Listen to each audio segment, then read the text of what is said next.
Today's men's quarterfinal game features the number 4 seed Monmouth versus the number 5 seed Canisius Golden Griffins. And ladies and gentlemen, here are your starting lineups. For Canisius, a 6'9" senior forward from Rochester, New York, number 50, Josiah Heath. For Monmouth, a 6'8" senior forward from Cameroon, number 1, Reese Kofani. For Canisius, a 6'3" sophomore guard from Windsor, Connecticut, number 1, Zach Lewis. For Monmouth, a 6'1" senior guard from Citizen, New Jersey, number 3, Extrelia. For Canisius, a 6'10" junior center from the Netherlands, number 14, Kevin.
Welcome back to the 2015 MAAC Basketball Championships at the Times Union Center in Albany, New York. It's our second men's quarterfinal between the Canisius Golden Griffins and the Monmouth Hawks. One game in the books here this afternoon. Iona held off a very game Siena team, and so the top-seeded Gales with a 74-71 win move on to the semis. The Gales will take on the winner of this game between the Hawks and the Golden Griffins. And welcome back, everybody, to Albany. Doug Sherman along with Rob Kennedy, and we have learned that Phil Valenti has been cleared to play and is in the lineup in uniform for Canisius, and he brings so many intangibles for the Griffs. Well, not only is scoring, rebounding, but he's a facilitator. He led the team in assists throughout much of the year, and his energy. And certainly with him out, other guys have stepped up, but certainly Jim Barron happy to have Phil Valenti back in the lineup. It certainly could change the complexion of our game here this afternoon, but it will not change the starting lineup. Valenti, if he does get into the lineup, will come off the bench. You see Zach Lewis, Jeremiah Williams, Kevin Bleeker, Jamal Reynolds, and Josiah Heath, who is closing out his senior year with a flourish. He'd like to continue that here this weekend in Albany. Meanwhile, for the Monmouth Hawks, Max DeLeo, Deion Jones, Justin Robinson, first-team all-conference point guard, Reese Kafani, and Zach Tillman. Monmouth comes into the game with an overall record of 17-14. They're the number 4 seed, while Jim Barron's club, the number 5 seed, with a record of 16-13 overall. The Griffs went 11-9 in conference play.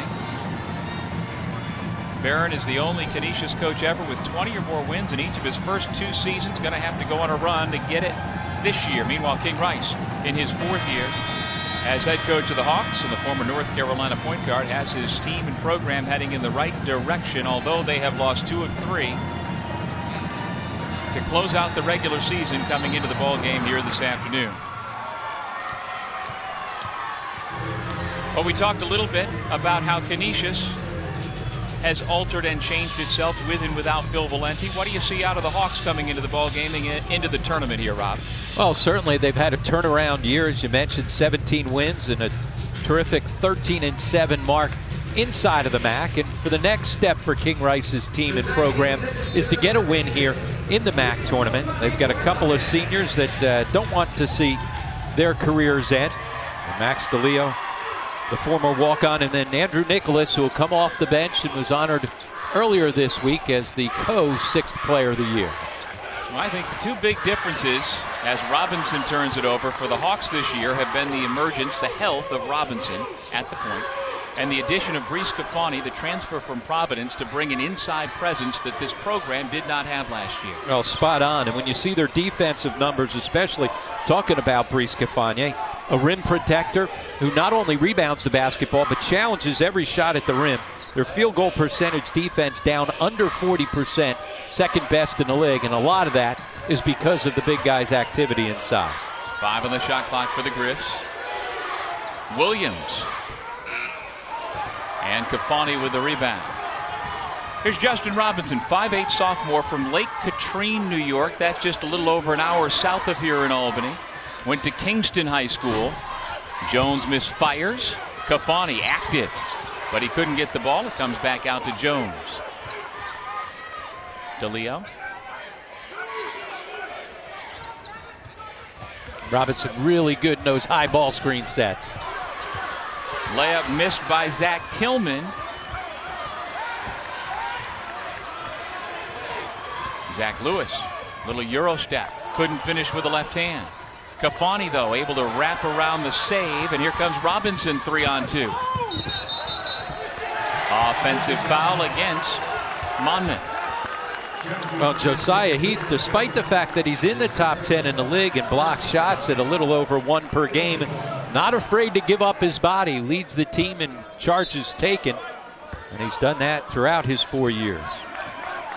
And Josiah Heath started 19 games as a freshman, then deferred to his big brother Jordan the last couple of years. Jordan transferred in. And now Josiah is the only Heath on the roster. As I mentioned, he has been terrific. The Griffs turn the ball over there.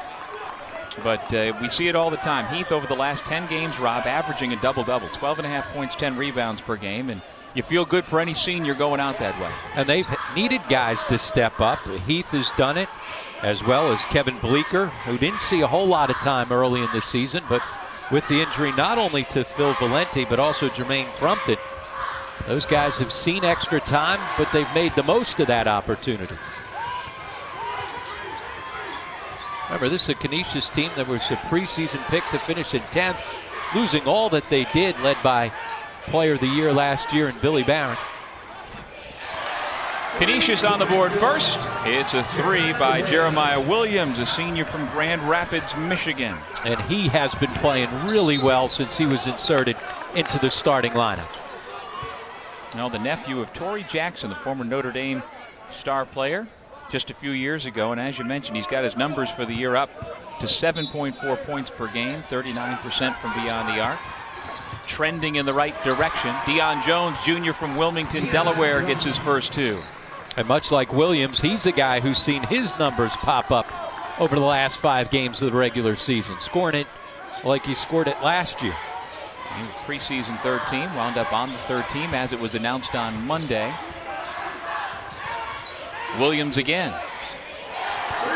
Well, that's the biggest thing that he brings to the starting lineup. Top 10 in the MAAC at 3-point field goal percentage at 39%.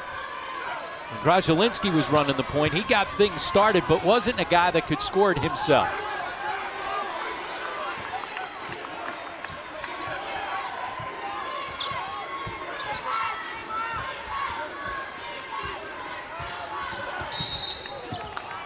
Ball was kicked by a Canisius defender.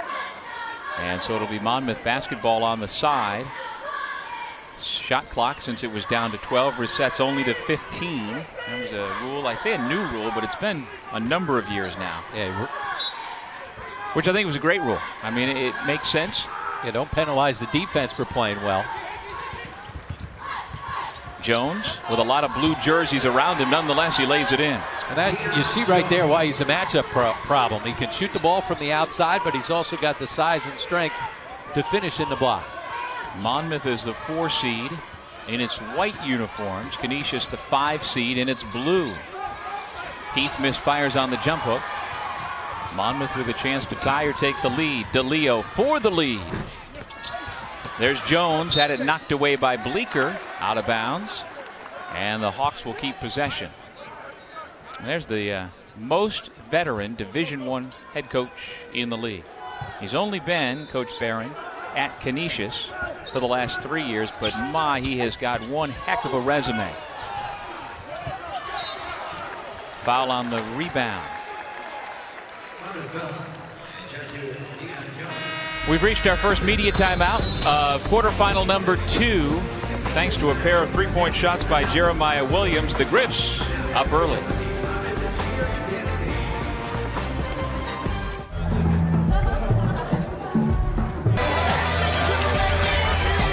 You could win an out-of-the-blue party with a rock star, like Charlie XCX.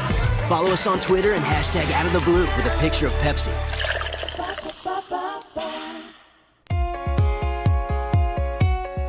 It's knowing that you will always compete against the best, while making you become the best that you can be. It's about joining a family with a storied history, where athletics and academics are held to the highest of standards. It's about creating the future leaders of tomorrow, all with the focus on one goal: graduation. It's the Metro Atlantic Athletic Conference.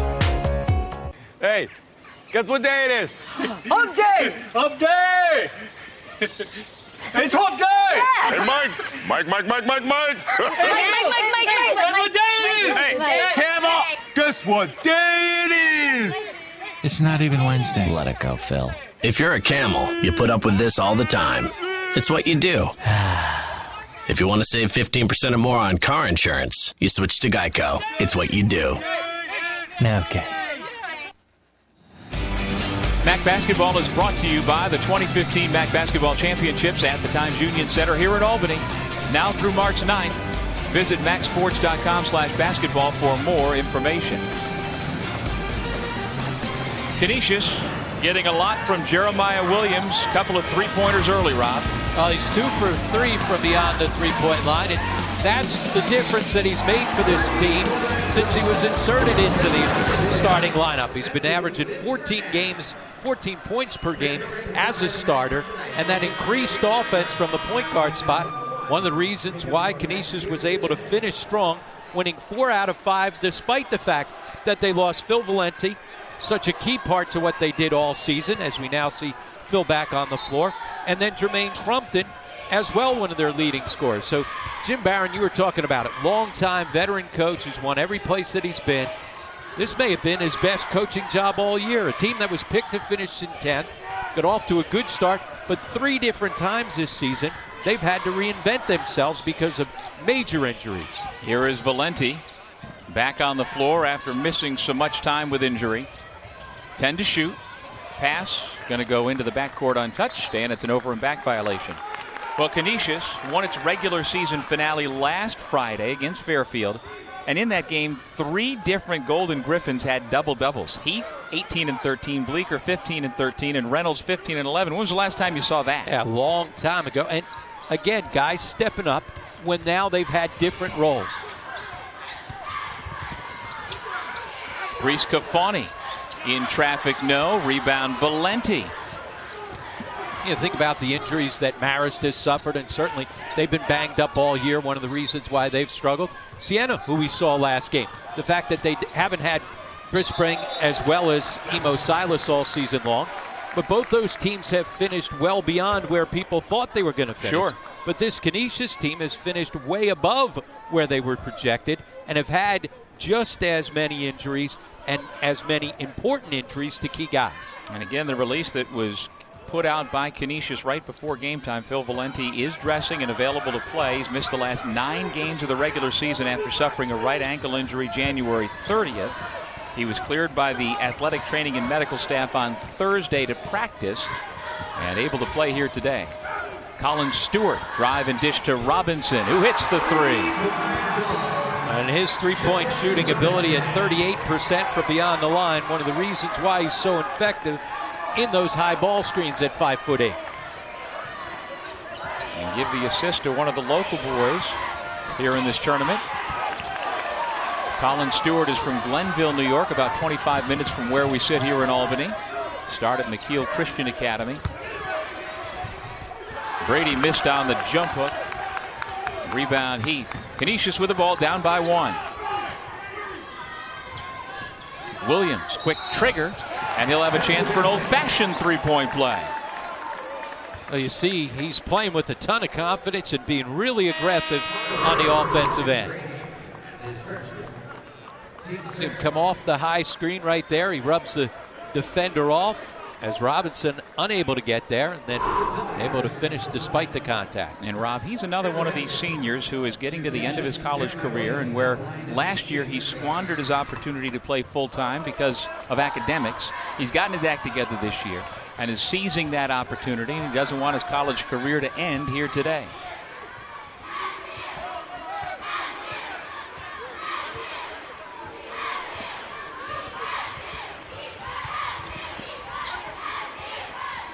Andrew Nicholas has come in. Rob talked about him earlier. Also Austin Tillman, number 23 in white. Quick hands, deflects it out of bounds by Williams. Monmouth will have it with 10 to shoot. And the way that Jim Barron's Canisius team has been able to hang in there despite the injuries has been the constant. Their defense all season long, the reason why they've been able to hang in ball games. Robinson, the finger roll. 9-9. 5 early points for the sophomore point guard. And let's see if somebody other than Williams can score for Canisius. Zach Lewis keeps it alive, but it comes to Monmouth. Stewart gives to Tillman, and he lost his footing, and the ball goes back to Canisius. Here's a good look at the freshman from Wilmington, Delaware. Lots of folks from Wilmington, Delaware, it seems. Deion Jones, Austin Tillman from Monmouth, and we saw A.J. English in our first game go off for Iona, another young man from Wilmington.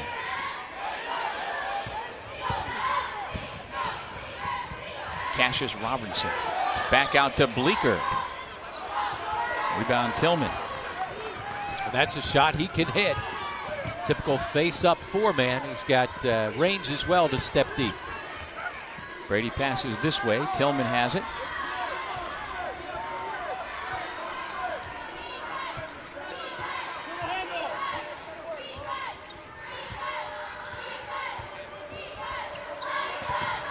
Stewart splits the double team and goes down with a foul called against Canisius. And it goes against Zach Lewis. Now Zach Lewis lit up Monmouth for 31 points, a career high back on January 2nd in that game, Rob. 8 of 17 from beyond the three-point line. He has been a Hawks killer. Last January went for 25 at the time, most by a freshman at Canisius in 21 years. Red Nicholas with his first field goal. Well, Valente came out and hedged so hard.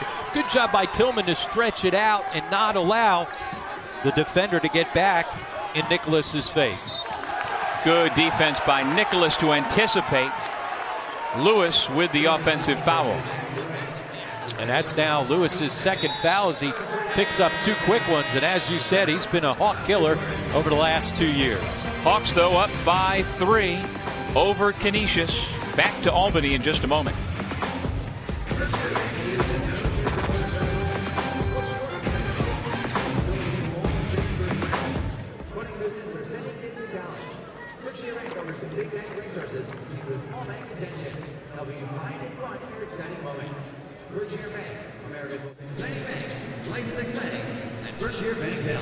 Go to BerkshireBank.com to learn more. Or FDIC, equal housing lender.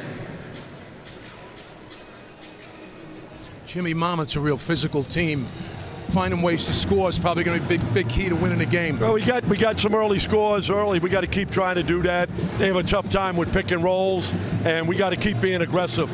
We're getting a couple of too many fouls right now, but we got to play smart. We got to keep playing together. It's nice having Valente back. Yeah, he only practiced a half a day yesterday, half a day Thursday, so it's a tough situation to put a kid in, but we need everybody right now. We got 7 guys never played in this atmosphere, so we got a young team, but we're looking, we just got to keep working and we got to keep competing. Good luck, Jimmy. All right, thanks, Mitch. Back to you, Doug.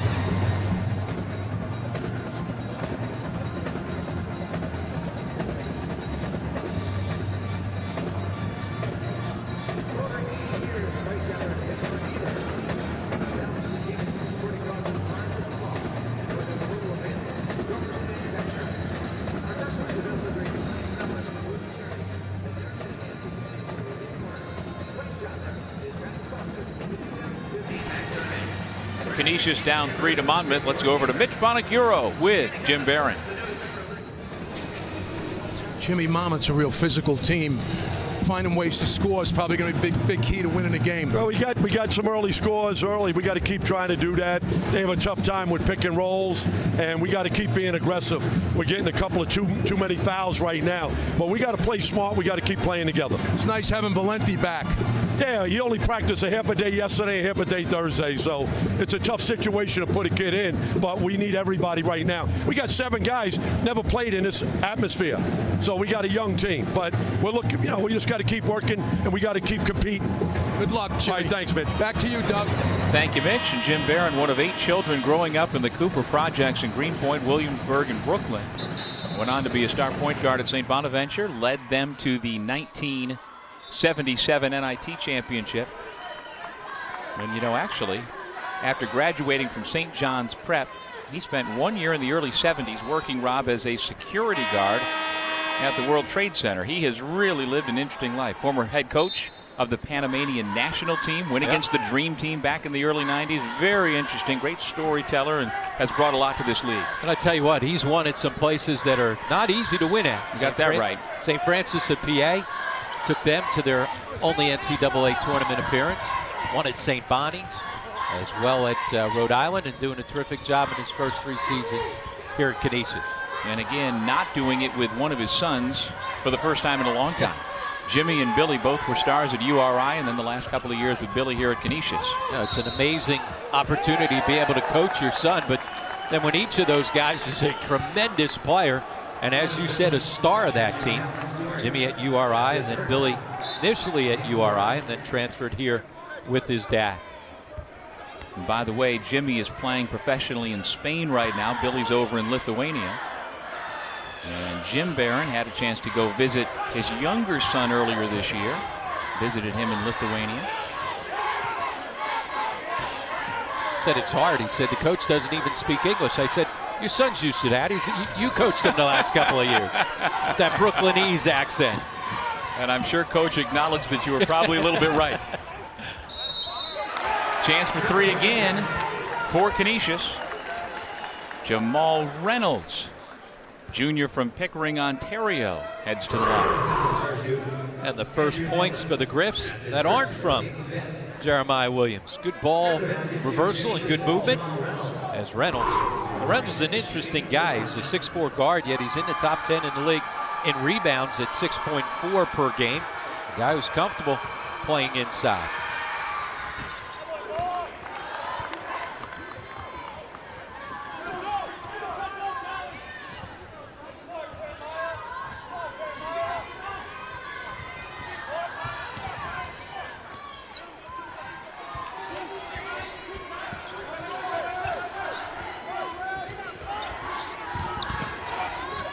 Bleeker knocked it away. Let's see what the big fella can do with Tillman back. Reynolds has it knocked out of bounds. And Canisius will have it. Quick hands by Bleeker to come up with the strip against Robinson, who's usually so good in those high ball screens. Well, Rob, in that regular season finale said Bleeker had 15 points, 13 rebounds. He also had 3 steals. Like you say, he played a much smaller role earlier in the year. But he's another very accomplished young man. He's begun his work on his master's in sports administration this spring semester after getting his communications degree work done in December. Offensive foul, though, against the 6'10" junior from the Netherlands. That's the 4th offensive foul we've seen, and all 4 were good calls, but you got to adjust. Guys just lowering their shoulder. Both these teams do a really good job of position defense. Keep guys in front of you. Knowing that's the case, you can't just try and plow through people. Stewart, the finger roll. And Colin Stewart puts the Hawks back up by 2. He continues to show flashes with his length and his offensive skills. That time you saw it in the open floor.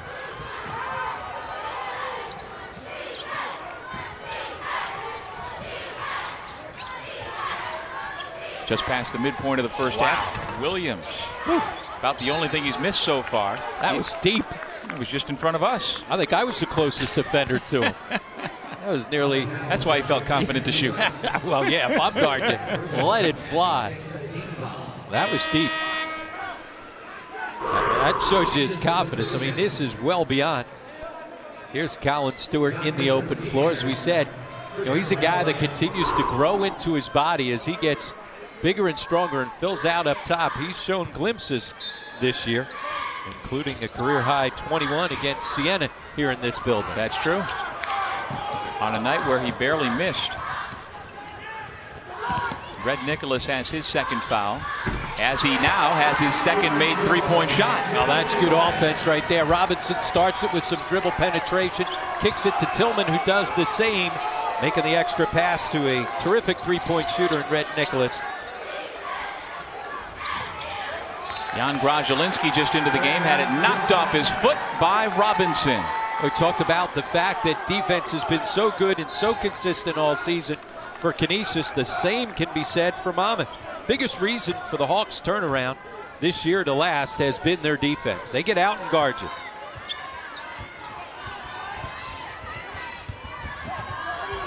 Stewart. He just likes this building, that's all. As you said, the local product, make it good. Now this is the building where many of the sectional championships are played, and so it's not unusual for the local high school players to be familiar with these rims. There's that defense you talk about, the takeaway by Kafani. Then he lost the dribble. Reynolds, Grajelinski, touch pass. Robertson misses off the spin, and then he's fouled by Tillman. Now, Canisius got sped up the last couple of possessions, needs to settle down. Zach Lewis on the bench with those 2 quick fouls that he picked up.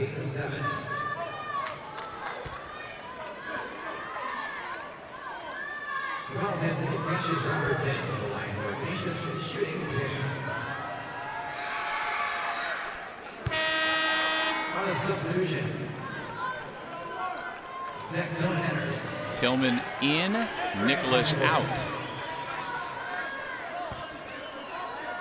Here's a good look at Cassius Robertson, redshirt freshman from Toronto. And his high school coach knows all about the MAAC tournament. Cassius Robertson played for former Loyola Greyhound Shane James. And by the way, played for Jimmy Patsos, I believe. He doesn't go back further than Jimmy. Yeah, he would have been there when Patsos was at Loyola. Well, Tillman forced that one. It was a set play for the alley-oop, but it wasn't there.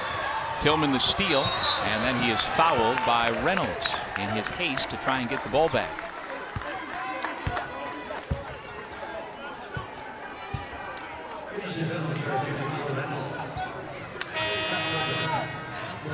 First on Reynolds and the fourth against Canisius. DeLeo in, Robinson goes out.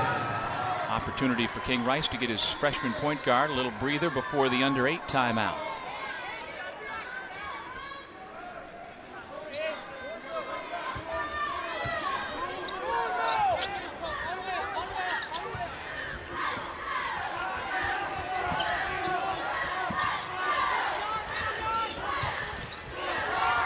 Stewart spotting up. He's got another one.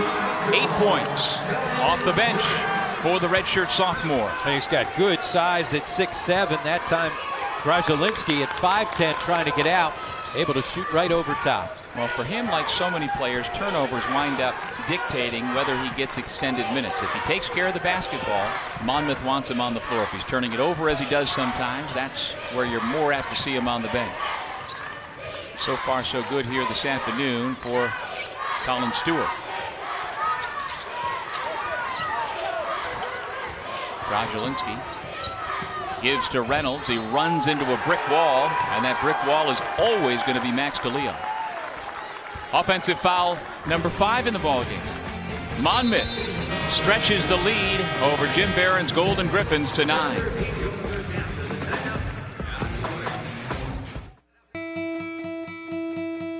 If you want to be in medicine, start practicing.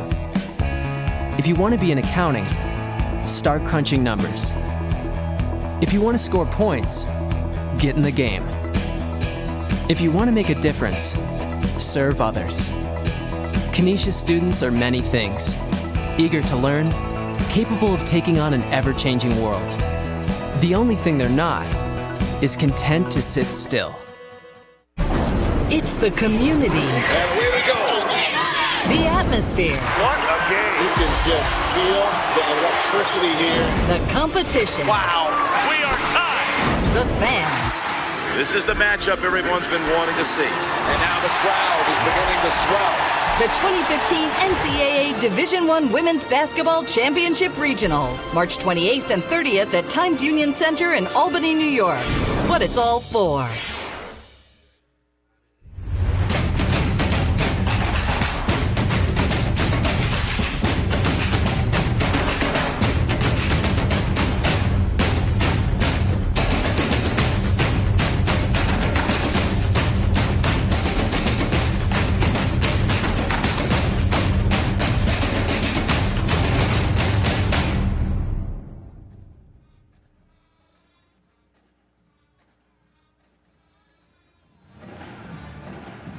MAAC fans, log on to MAACFanZone.com today and sign up for the MAAC Fan Rewards program. Use social media to redeem points towards special MAAC prizes and become the #1 fan in the MAAC. Visit MAACFanZone.com now. With Rob Kennedy and Mitch Bonaguro, I'm Doug Sherman at the Times Union Center in Albany. And Monmouth has quickly opened up a 9-point lead thanks to that man, Colin Stewart, coming off the bench with 8 quick points. And he has been the difference over the last 5 minutes. Well, certainly his offense as well. The turnovers for Canisius. Canisius with 9 turnovers here in this first half. They lead the MAAC. They average less than 12 per game.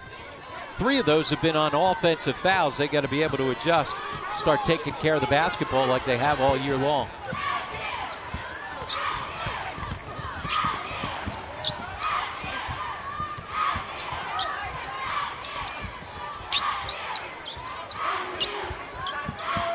Here's Stewart.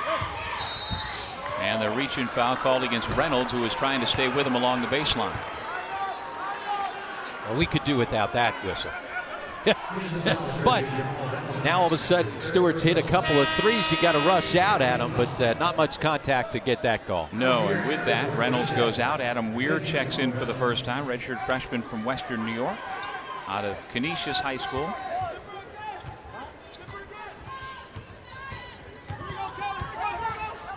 Trying to post up Stewart on Weir. Can't get the ball to him. And Tillman gets that off arm when he turns the corner. Got to be careful of that one. Stewart with 10. Oh, you talk about his length. You saw it right there on the long stride to get by the defender and then finish. That was a tough shot in the lane. He was a prolific scorer in high school, played at a lower level of high school ball, and some people wondered whether it would translate to the college level. But we see it. Here is a redshirt sophomore. And great read right there by Jeremiah Williams. He's been scoring the basketball, so they get out and try and wing deny. So what do? You go back door. Got himself an open look. 11 for Williams.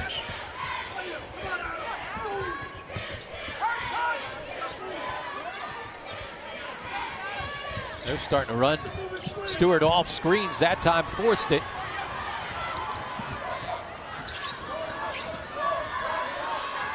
You get the sense every time Williams has the ball, he's thinking about putting it up. Here he goes on DeLeo with a killer crossover, but he couldn't finish. It did everything but finish. Wow. That was quick.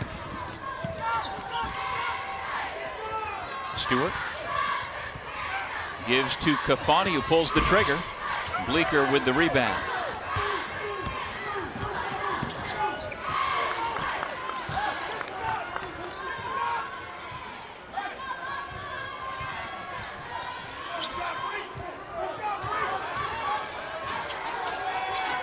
Weir feeds the post.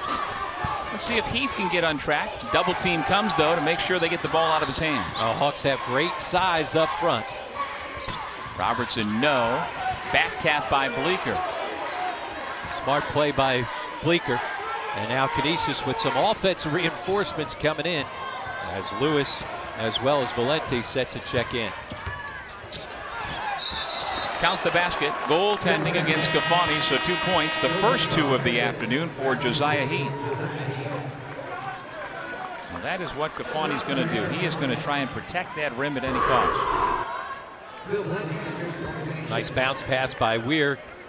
Gafani late getting there. That's an easy one for offensive goaltending. But you're right, he is a rim protector, and one of the biggest reasons why they're so improved on the defensive end all year long. He has a Big East Conference championship ring from last year in his role as a reserve forward for Ed Cooley's Providence Friars.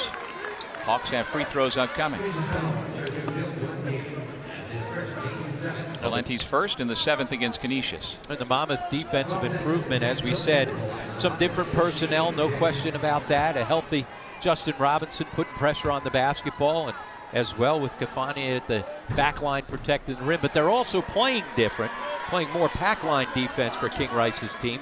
Early in his career, they played a lot of North Carolina sets on offense as well as on the defensive end, changing defenses, extending it. This year, they've packed it in and been a little bit more conservative with their quarter court defense.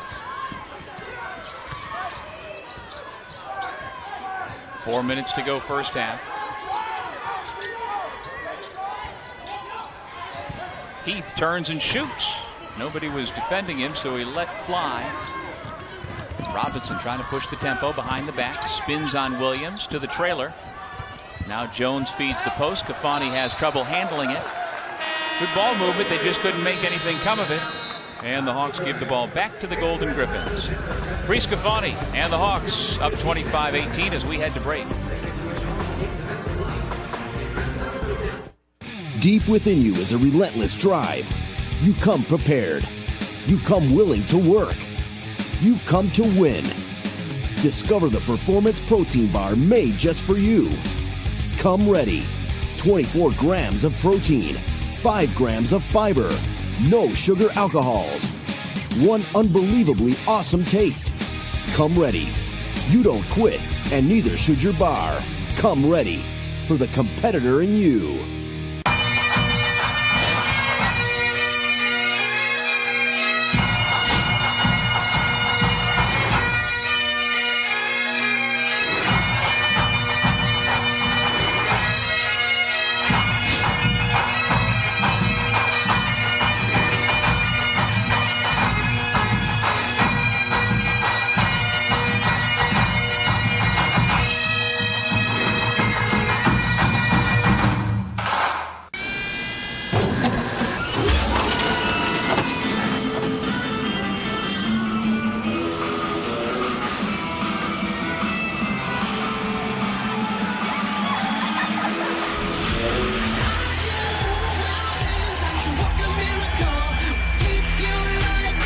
Could win an Out of the Blue party with rock stars like Fall Out Boy. Follow us on Twitter and hashtag Out of the Blue with a picture of Pepsi.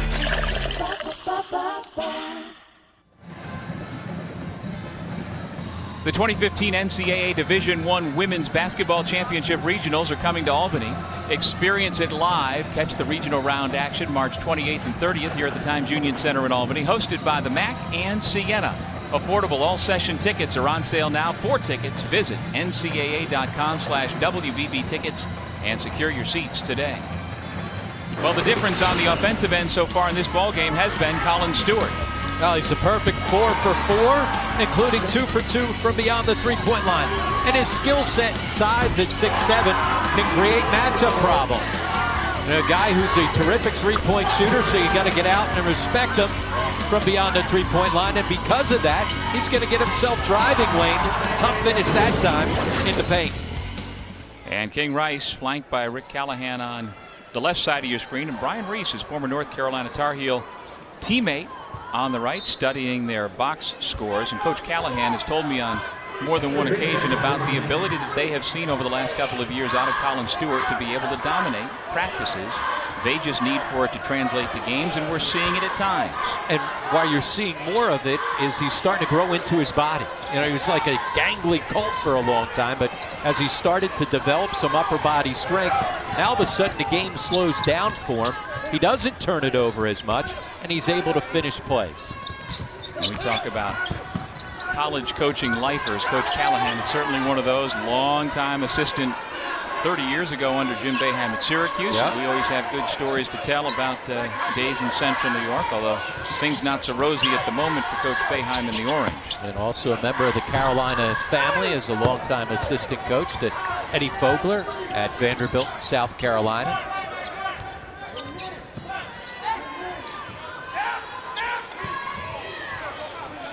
Zach Lewis with the ball out there with Williams, Weir, Valenti, and Heath. Offensively, once again, a struggle for the Golden Griffs against Monmouth, but maybe Phil Valenti can change those things. Phil Valenti with his first made basket since January.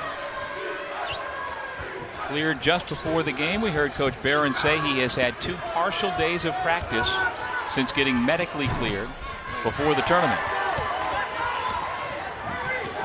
The last time these two teams met, it was a offensive firepower of 44-40. Once again, another defensive struggle. Canisius in their 2 games has really struggled to score against this Monmouth defense. They shot it at just 31% in their 2 meetings. Finally able to string a couple offensive plays together once they've gotten Valenti as well as Lewis back into the ballgame. Rob, Monmouth won both of those regular season games. Canisius blew a 13-point lead in the game played in Buffalo and lost 73-68. And then the titanic struggle you talked about down on the shore, 44-40, Hawks prevail. That was not a pass, but you could give him an assist. Just put it up at the rim and let one of the big guys go get it. Yeah, because 2 defenders came and attacked the drive by Robinson, and nobody able to put a body on the big guy as Brady was able to walk right in for an easy 2. Sophomore from Greenlaw, New York, makes it a 4-point lead once again with his first bucket. Lewis, nice feed. Heath, fouled by Kafani. A good play by Lewis not to over-penetrate, bounce pass to get it there. Remember, he's playing with those 2 fouls, and they can ill afford for him to pick up a 3rd. Matter of fact, I think they're going to get a substitution in here for him to try and protect him with those 2 fouls. Good substitution coming now. Heath, a 6'9" senior from Rochester, New York. Grew up about an hour east of the Canisius campus. Lewis goes out. Robertson comes back in. It's been quiet for Zach Lewis, the sophomore from Windsor, Connecticut, averaging 13 per game, still scoreless today. And good calculated gamble, though, by Jim Barron to get him back on the floor. They were struggling offensively, nothing going on. He brought and Valenti in. They finally got something going offensively, and now you bring him back to the bench to protect them. Tough shot by Robinson. Brady couldn't get it. Weir with the rebound. Timeout, Golden Griffins. Well, this is what Jim Barron's team has done all season long. Somehow hang around, keep it close, gunk the game up defensively, really make you have to work for it, hang around, and try to make plays late. MAAC fans, log on to MAACFanZone.com today to enter into the MAAC Fan Rewards program. Enter the promo code CAPITAL, that's capital with an A, to redeem your bonus points towards special MAAC gifts and prizes. And the reason why it's Capital, Rob, we're sitting here in the capital of New York State, just down the hill from the New York State Capitol building where Governor Cuomo governs the Empire State. And this building has previously hosted the NCAA men's basketball tournament and the women's tournament coming back this year. And the hope is that they can get the men's tournament back here in this building with the ongoing construction to put a convention center right next door here. They've cleared the space, and within the next couple of years it should be up and running. And in this day and age, you need that extra convention space to host the big time events. And off that timeout, Lewis back into the ball game. Valenti feeds Heath. Brady blocked it. Williams buries another 3. That's like a shooting drill. You pass it from underneath the basket right back out. Williams able to step into that one with plenty of time. Canisius falls back into the 2-3 zone. Another way that you can protect guys with foul trouble. Timeout, Monmouth. Well, isn't it true that off of offensive rebounds or broken plays, three-point shooting percentages go up? Absolutely, because everybody's in the paint. Everybody's running to the basketball, and so when you kick it out, even when a closeout comes, it's late getting there. See right here, plenty of time. I mean, you could have made that one, Doug. I don't know about that. Absolutely. I've seen you stroke it. It's been a while. But plenty of time to toe the line. And again, off the Monmouth timeout, now Jim Barron able to get Lewis back out of the ballgame. Lewis didn't score the basketball when he got in there, but he's an offensive presence. Remember, he tagged Monmouth for 31 earlier this season. So in the scouting report, everybody's worried about Lewis. So guys get to him. That's going to free things up for other guys. Driving lanes, or now when you throw the ball inside, there's not a double coming off Lewis. So even though he hasn't scored it, his presence on the floor has allowed them to run much better offense. Jeremiah Williams leads everybody with 14 points for Canisius. Colin Stewart with 10 for Monmouth, and he's come back into the game with 17.1 on the clock, along with Red Nicholas. And so back to zone, but it was 2-3 when they went to the timeout. They changed it up and now give you a 3-2 look. Here's Stewart for three. In and out. Deion Jones at the horn. Missed the iron altogether, but a very entertaining first half of basketball in quarterfinal number 2. Canisius closes the final 6 minutes of the half, Rob, on a 13-2 run. And again, it was part of that run when he was able to get Zach Lewis and Phil Valente back on the floor. Their offense started to click. We'll take a break and come back with our MAAC halftime report from the Times Union Center in Albany. Canisius 27, Monmouth 27.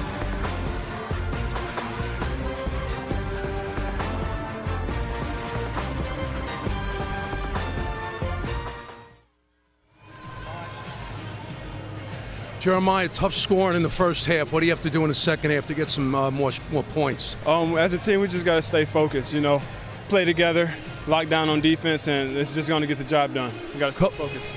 Coach told me that he thought ball screen action, pick and roll was good action against Monmouth. Are you looking to do a lot of that in the second half? Yeah, we'll see. Just reading the defense, see what they play, and then, we adjust to that. But, yeah, ball screens has really been the threat, Good luck in the second half. Thank you. Thank you. Thanks to you, Junior Chevrolet is number one by Chevrolet dealers in the Gallery region. If you're looking for a new vehicle, shop your tree-like family, Junior Chevrolet will go to Gallery.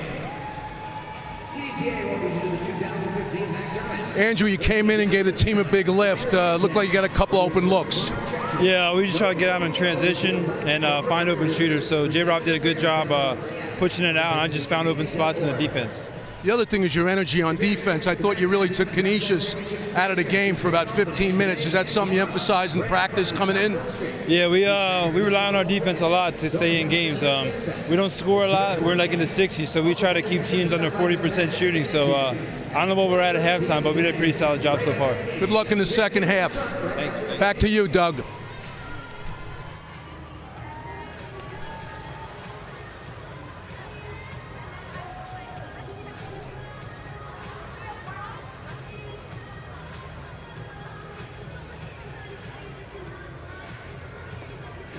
Look at the Monmouth dance team.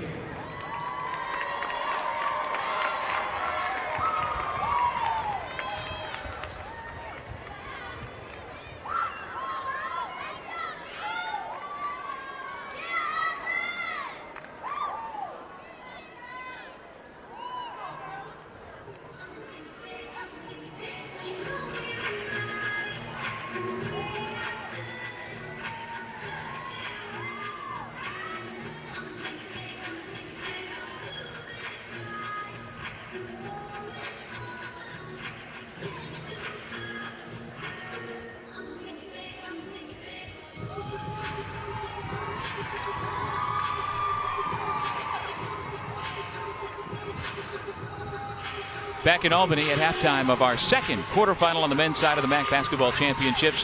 Canisius closes strong with a flourish to tie it up at the break, 27 apiece. We go over to Mitch, standing by with the Griffs' top offensive weapon in the first half, Jeremiah Williams. Jeremiah, tough scoring in the first half. What do you have to do in the second half to get some more points? As a team, we just got to stay focused, play together, lock down on defense, and it's just going to get the job done. We got to focus.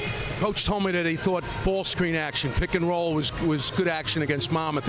Are you looking to do a lot of that in the second half? Yeah, we'll see. Just reading the defense, see what they play, and then, we adjust to that. But, yeah, ball screens has really been the threat, Good luck in the second half. Thank you. All right, thank you, Mitch. Thank you, Mr. Williams. And there you see what happened earlier this afternoon here in Albany. Iona given all it could handle by Siena, but the Gales lead from wire to wire and beat the Saints 74-71. They await the winner of this ball game, which is tied at the intermission. Meanwhile, tonight we've got the second-seeded Ryder Bronx, led by the MAAC Coach of the Year, taking on the St. Peter's Peacocks, the 7-seed. And then perhaps most intriguing, the defending tournament champs, the Manhattan Jaspers, will play in the nightcap against the 11th-seeded Marist Red Foxes, who had the big upset on Thursday. They took out Quinnipiac 80-74, all leading up to Monday night's title game to be played at 9 o'clock, which you can see on ESPN 2. Take a break and come back to the Times Union Center with more of our halftime report. We're deadlocked at 27. Fulfill your educational goals on a 22-acre private residential campus just minutes away from the world's economic, cultural, communications, and entertainment center, New York City.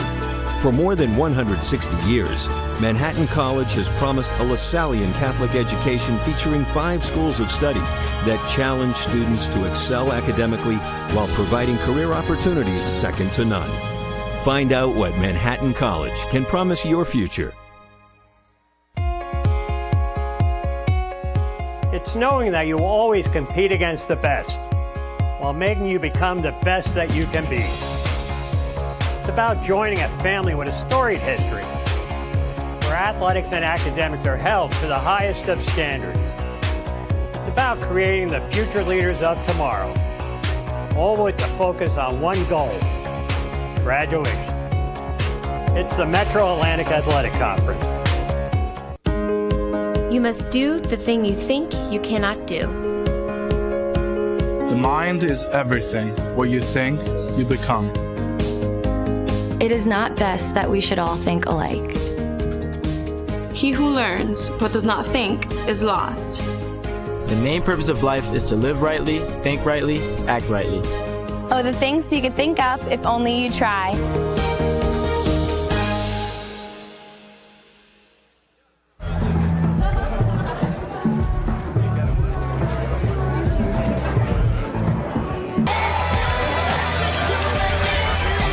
You could win an out-of-the-blue party with a rock star, like Charlie XCX.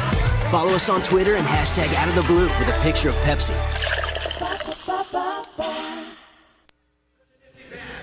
$27 apiece, Canisius and Monmouth at the half. And here's a look at the Conference Player of the Year who was honored at last night's MAAC Awards ceremony. The 2015 MAAC Men's Player of the Year candidates. From Iona, A.J. English. A 6'4" junior guard from Wilmington, Delaware. English was named to the All-MAAC first team for the second consecutive season after leading Iona to the MAAC regular season title. He ranks third in the MAAC in scoring, averaging 19.5 points per game, and leads the league in assists, averaging 5.2 per game, a unanimous selection to the All-MAAC first team. English also leads the conference with 3 made three-point field goals per contest, and was named MAAC Player of the Week on November 24th. From Iona, A.J. English. From Iona, David Lowry. A 6'9" senior forward from East Orange, New Jersey. Lowry was a unanimous choice to the All-MAAC first team after leading Iona to the MAAC regular season crown. He finished the regular season averaging 20.1 points per game and 9.5 rebounds per game, which are both good for a second in the league rankings. Lowry's 16 double-doubles ranks second in the MAAC and is in the top 10 nationally. The 2014-2015 MAAC Preseason Player of the Year earned MAAC Player of the Week honors 3 times this season. From Iona, David Lowry. From Manhattan, Emmy Andujar. A 6'6" senior forward from Bronx, New York. Andujar had an outstanding season for the Jaspers, as he became the first player in program history to record 1,200 points, 700 rebounds, 300 assists, and 150 steals in a career. He finished the regular season ranked 5th in the league in scoring and rebounding, averaging 16.5 points per game and 7.5 rebounds per game, respectively. Andujar was second in the MAAC in steals with 2.1 per outing. From Manhattan, Emmy Andujar. From Monmouth, Justin Robinson. A 5'8" sophomore guard from Lake Katrine, New York. Robinson helped guide Monmouth University to a 13-7 MAAC record and a number 4 seed in the 2015 MAAC championship. He was 12th in the conference with a 13.4 points per game average and 4th in assists with a 3.8 per game average.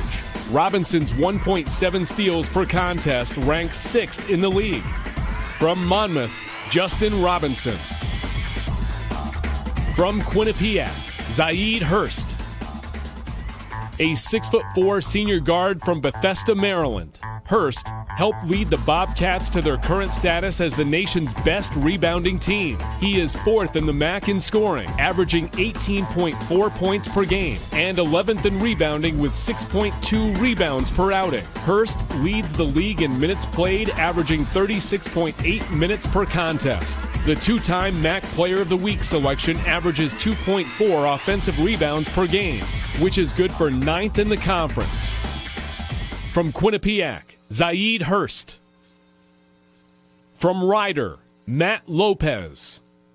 A 7-foot senior center from Ariel, New Jersey. Lopez earns a spot on the All-MAAC first team in his first year on the court for the Bronx. He scored 12.3 points, good for 18th in the MAAC, and grabbed 7.7 rebounds, good for 3rd in the league. Lopez's 58.4 field goal percentage is the best in the conference, and his 8 double-doubles is 3rd best in the league. He was named MAAC Player of the Week on February 9th. From Ryder, Matt Lopez. The 2015 MAAC Men's Player of the Year. From Iona College, David Lowry. And there's a look again at the All-MAAC first team, and David Lowry, the Player of the Year. We saw him and A.J. English combine to win the quarterfinal to start our Saturday over Siena a little bit. Now we are watching Justin Robinson and the Monmouth Hawks doing their thing, and later on tonight we'll have the opportunity to see both Emmy Andujar and Zaid Hurst, although Matt Lopez out with a knee injury out for the season, so the Bronx going to have to make do without him. We'll step away from the Times Union Center, tied at 27, Canisius and Monmouth. More of our halftime report right after this. The right education can inspire you to do anything. Challenge yourself. Prepare for success. This is your moment to create, explore, discover, matter to each other and to the world.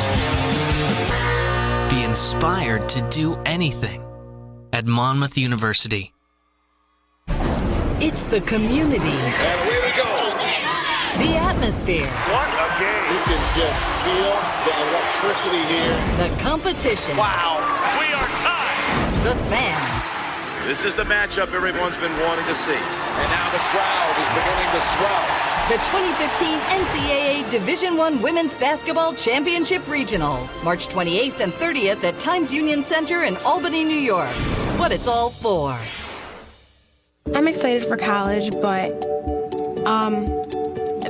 financially, it's going to be a little hard. I have to apply for scholarships, definitely. Money is kind of a big topic for us for college.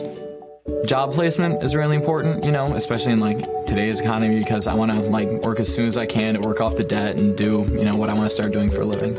I want to have the nice progression from, you know, school to college to my life.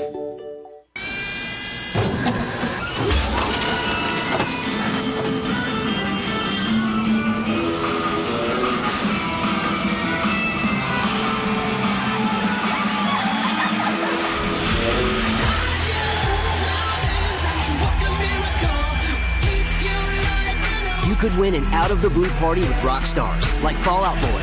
Follow us on Twitter and hashtag #OutOfTheBlue with a picture of Pepsi.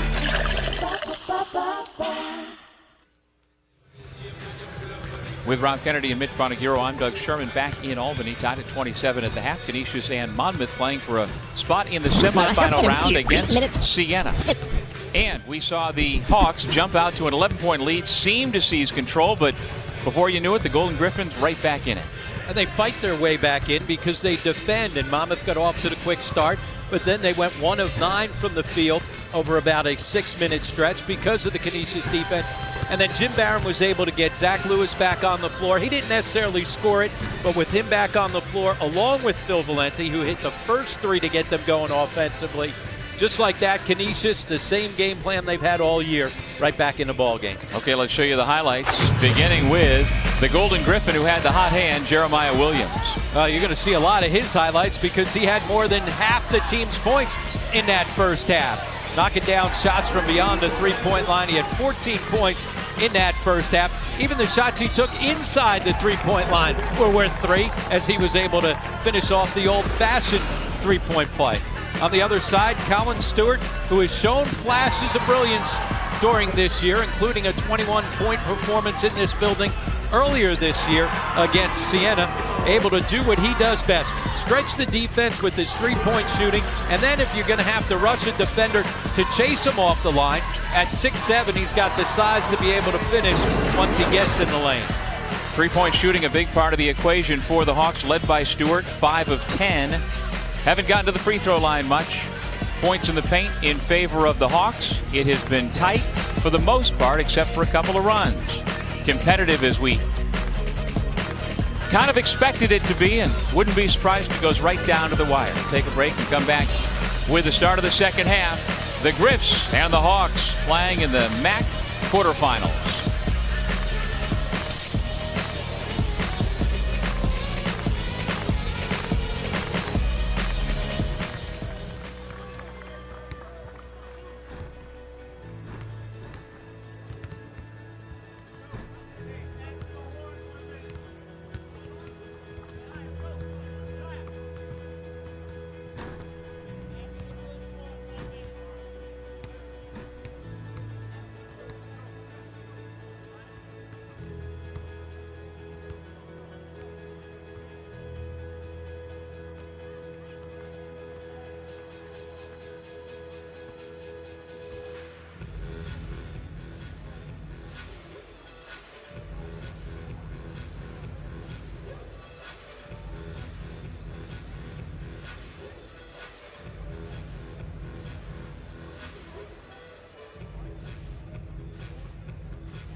Back in Albany, tied at 27.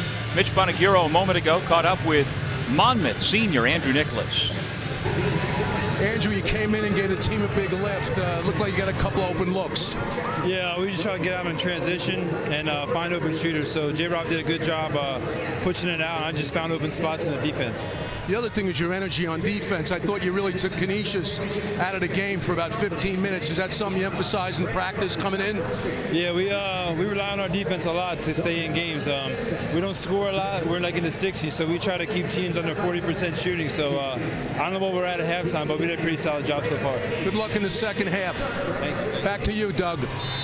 Thank you, Mitch. Red Nicholas, the co-6th man of the year in the MAAC this year, along with Zedric Sadler of Ryder. And Nicholas has certainly seen his role change throughout his 4-year career at Monmouth. Yeah, he was a 3-year starter, and yesterday at the award ceremony he talked about the fact, hey, I'm a senior. We hadn't won in our first 3 years, so I'll do whatever it takes for us to win. Zach Lewis, coming out of halftime, gets his first 2 points, and I don't think it's by coincidence. I'm guessing that was by design from Coach Barron saying we got to get Lewis going.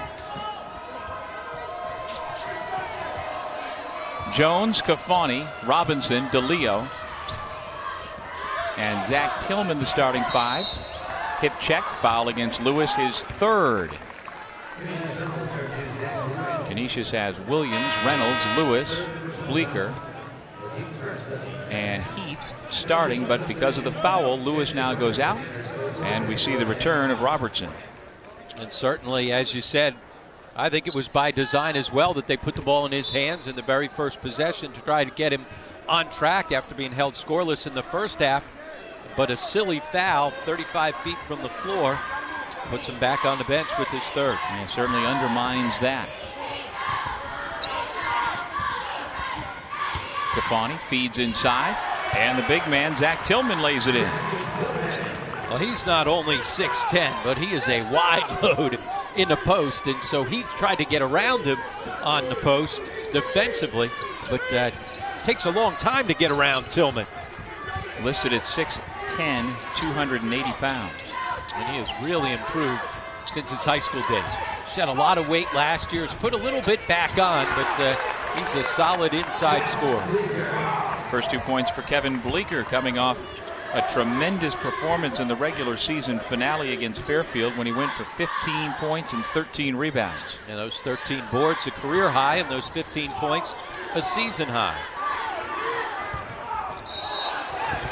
Cafani drives Bleeker into the face of Heath, who was in a lot of pain. Talk about giving up your body. That's exactly what Bleeker did. See Bleeker right here. That's good defense, and those two guys, the back of Bleeker's head right into the face of Heath. Not just one guy that picked up the charge. Bleeker picked up the charge on Cafani, and then Heath picked up the charge against Bleeker. It was like a painful game of dominoes. And Heath gets a bloody lip for his efforts and won't get credited for another charge taken. Looks like Bleeker's okay, and Heath will play on. And the two of them high-five each other. That's good news for the Golden Griffs. They can ill afford to lose either one of those guys. And again, Canisius has Phil Valenti back in the lineup tonight after he missed the month of February and the first week of March due to injury. Look at the hustle by Heath to get back involved in the play.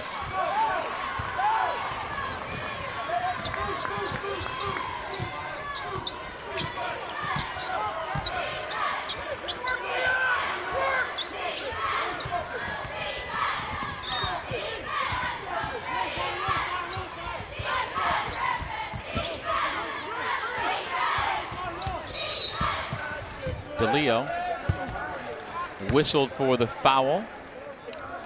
Non-shooting foul, so Canisius will have it underneath. And the Golden Griffs basically going to a little three-man weave out on the perimeter, running off the high ball screens at the top by Heath.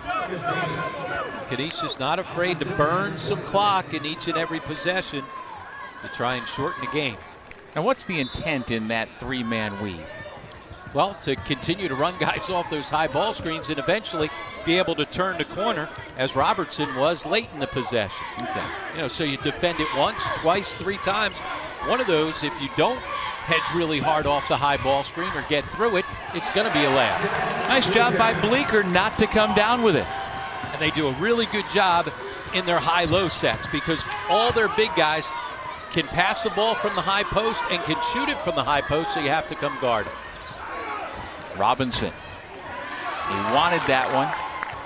Rebound Bleeker. Canisius up by 4.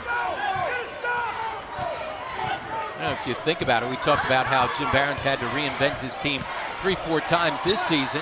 Completely different than how they played last year, where they were trying to push the pace, where they had a lot of good offensive players, led by the player of the year in Billy Barron.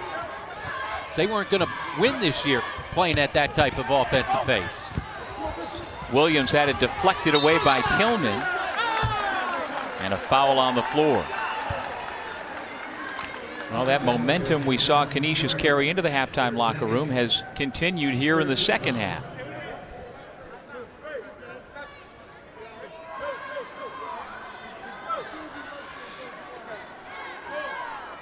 Well, in his 28 years as a Division I head coach, how many times do you think Jim Barron has changed his approach? Oh, it's a great point. When you've got that type of experience and you've coached for that long, you've coached a number of different teams that have different strengths and different weaknesses. And so it's a little bit easier sometimes to be able to adjust and change your philosophy of how you're going to play coming into that season.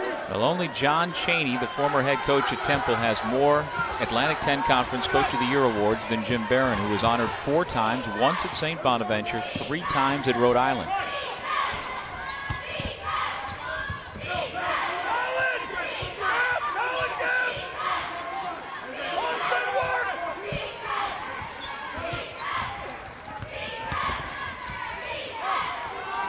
Under 10 to shoot.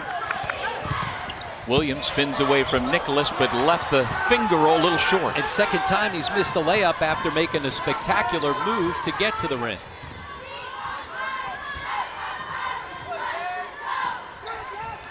Stewart drives on Bleeker, who gets a piece of the shot. There to clean it up, though, on the weak side is Chris Brady. And we've seen him clean it up a couple of times on the weak side as defenders have had to come over and give defense a challenge. Somebody's got to rotate down to try and push him off the spot. Heath, no. Reynolds, yes.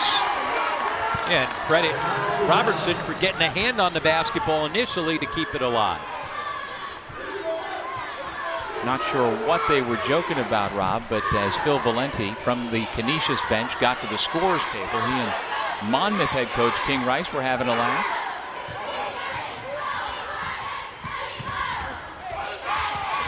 Heath, the block shot. A lot of contact. No call. And with 5 minutes gone here in the second half, we had to break. Jim Barron's Golden Griffins up by 4, fighting for a spot in the MAAC semifinals.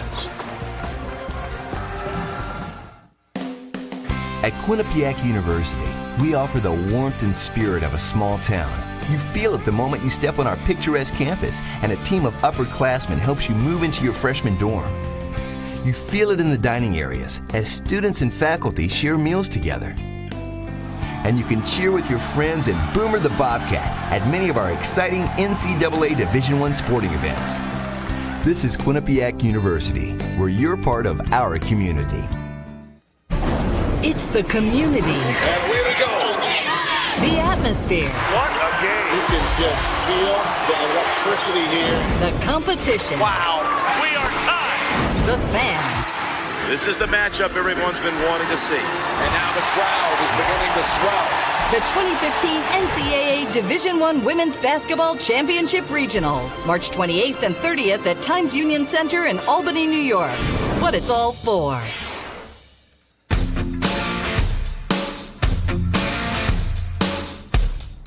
I got the personal attention I needed. I had a lot of options when I graduated. And as far as I'm concerned, this is my dream job. Ryder prepared me for my NBA career. And I also got the education that I need for life after basketball.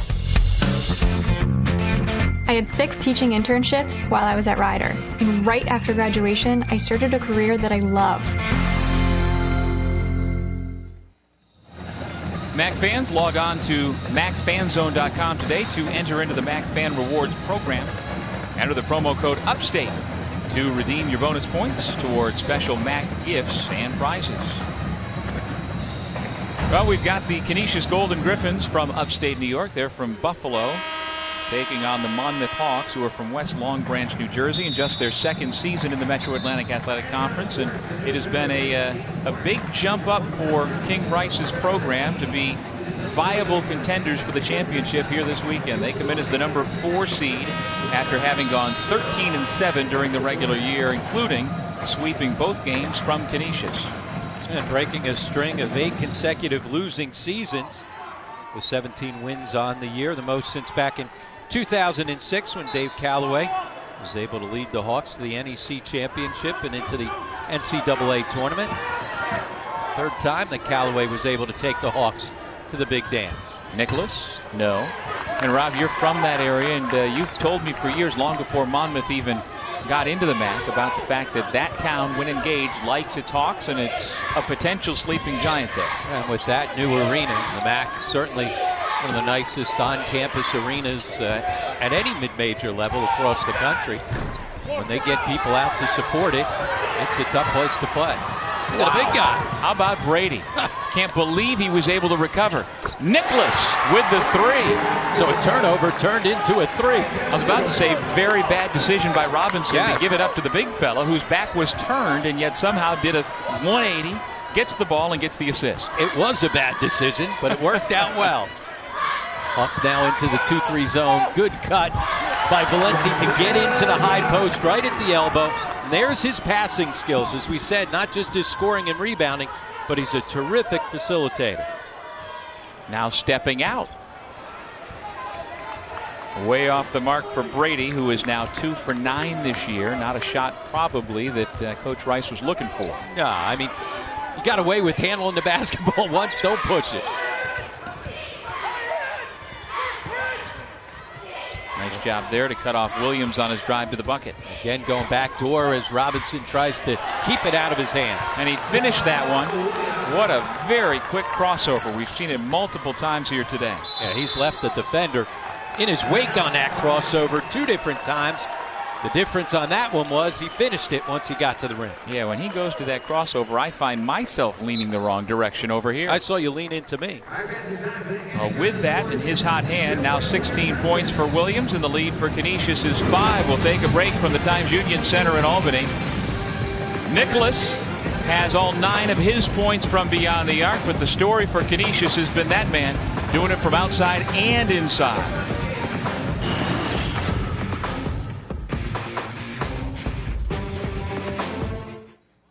Deep within you is a relentless drive. You come prepared. You come willing to work. You come to win. Discover the Performance Protein Bar made just for you. Come ready. 24 grams of protein, 5 grams of fiber, no sugar alcohols. One unbelievably awesome taste. Come ready. You don't quit, and neither should your bar. Come ready for the competitor in you.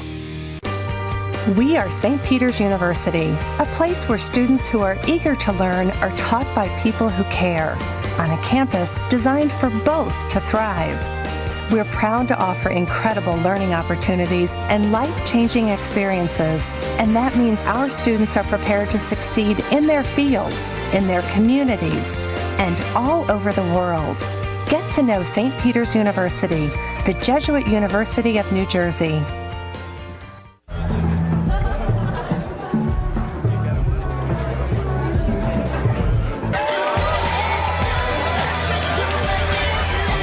You could win an out-of-the-blue party with a rock star, like Charlie XCX. Follow us on Twitter and hashtag #OutOfTheBlue with a picture of Pepsi. Back in Albany, Canisius up by 5, and we've got a little NBA flavor on the Canisius coaching staff. A gentleman who has known his boss, Jim Barron, for many, many years. Mike Isolino, who spent last season on the staff at University of New Mexico as a director of ops, came back, now a full-time assistant for Jim Barron. And Jim Barron's got to give him a job because that guy got Jim Barron's head coaching career started. Mike Isolino, a star along with Joe Anderson at St. Francis of PA, when Jim Barron was able to completely turn that program around, take them to the NCAA tournament. And Mike Isolino, as good a deep three-point shooter off the dribble as you're going to find, one of the reasons why he was able to parlay that into an NBA career. And we had 18 NBA scouts in the building for our first quarterfinal to see Iona's big two, A.J. English and David Lowry. And you know what? King Rice has said on the record more than once that Colin Stewart could play in the NBA. Justin Robinson buries the three. So good offensive set coming out of the break for the Hawks.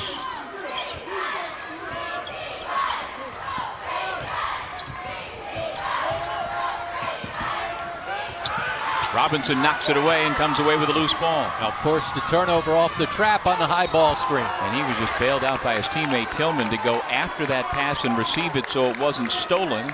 And Tillman gets fouled and will head to the line. You said it, Doug. Coming out of the timeout. Good offensive set for Monmouth at one end to be able to get the score. Good defensive set as well as they trap that high ball screen. That's the back end of forcing the turnover as Tillman has an opportunity to get two from the line. And this is Tillman, T-I-L-G-H-M-A-N. No relation to Zach Tillman, his teammate, T-I-L-L-M-A-N. There's Deion Jones in. And Jones with limited minutes here tonight, just 9 minutes for Deion Jones so far in this game. Had 2 fouls in that first half, limited some of his time, but Jones had been playing so well coming down the stretch. Tillman missed them both. Kafani bats it out of bounds. And the free throw troubles continue for the Hawks, still 0 for on the day.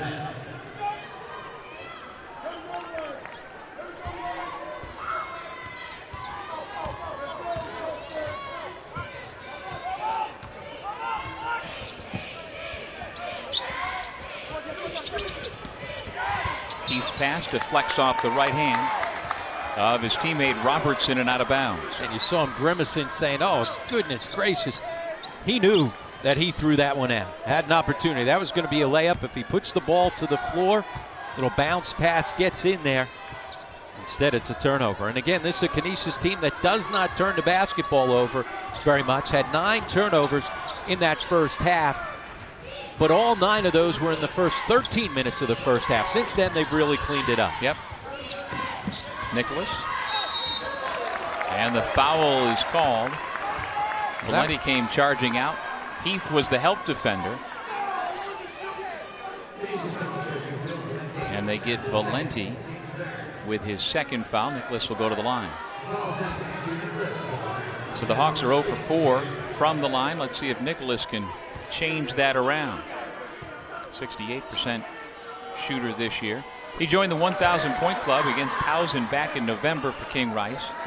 And it is interesting how a player's role will change. I mean, he came out of high school, a 2,500 point scorer, had committed to Rutgers and has put up points. But I like the fact that he recognized that, hey, I'd rather win than score more points. I'll do whatever you want, coach.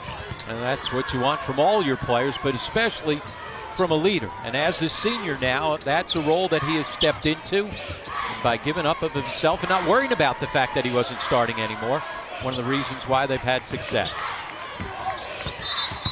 Valenti is called for traveling.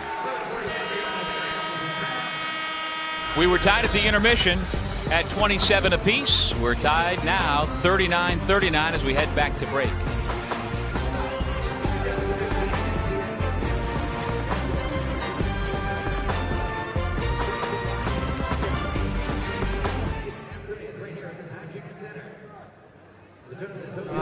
I know, brother. You tore us up, my man.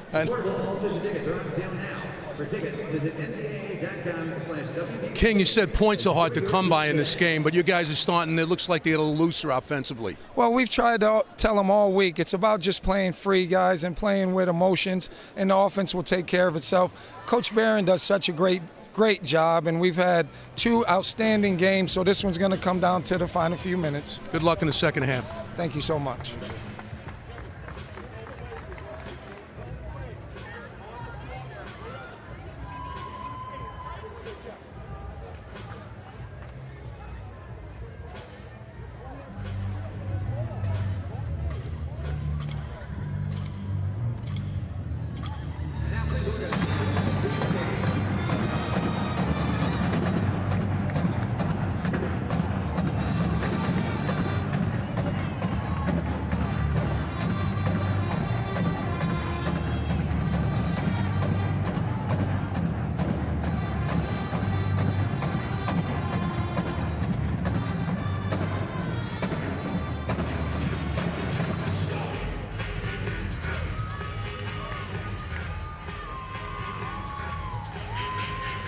Canisius 39, Monmouth 39. And now let's hear from the Hawks head coach, King Rice, with Mitch Bonaguro.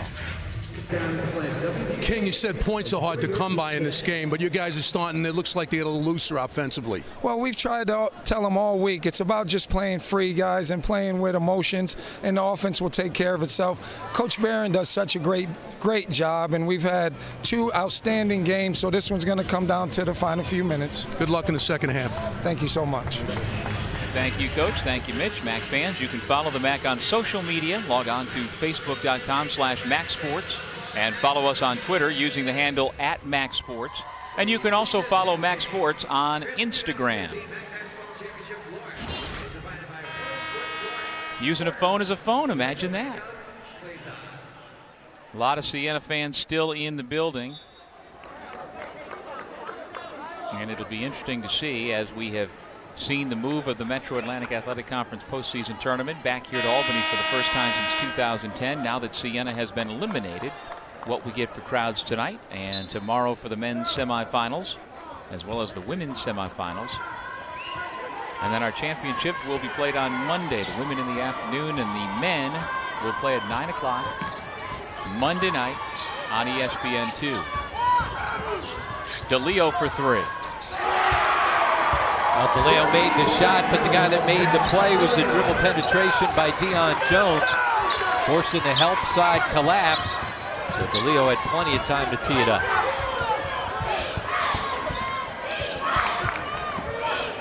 Lewis wants to go one-on-one. Now DeLeo comes back out after Nicholas had picked him up on a switch. Good defense by Jones all over Robertson. Valenti rising up. Robinson the rebound. The quick outlet. Here comes Deion Jones. The pull-up, and he's hammered by Valenti. The basket goes, and Jones will head to the line. Now, how about the rebounding quick outlet, though, by Justin Robinson to get that play started. The quick outlet, once the ball got into Deion Jones's hands, he had 2 options. He was either going to skip it across to Red Nicholas, spotting up for 3, or be aggressive himself, which he was. I saw the same thing, Rob. I thought for sure Nicholas, who had no one around him, was going to get the ball, but Jones is certainly a proficient scorer himself. He gets the 3 points the old-fashioned way. And so Monmouth on a bit of a run here. Canisius got to get some answers at this end of the floor. It's been a while since they scored it.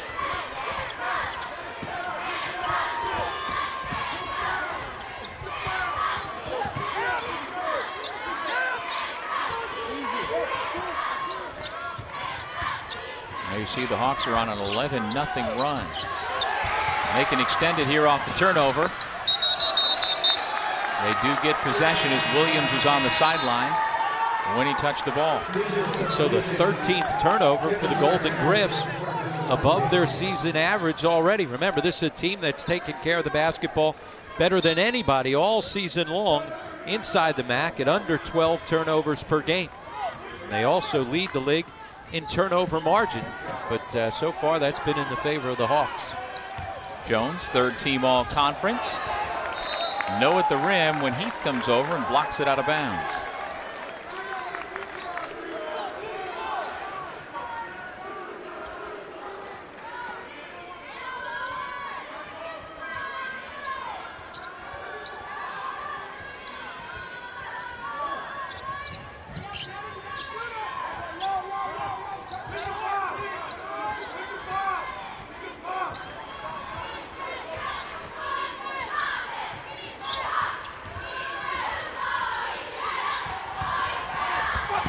Nicholas couldn't handle it, perhaps knocked out of bounds. He's asking for the foul, doesn't get it.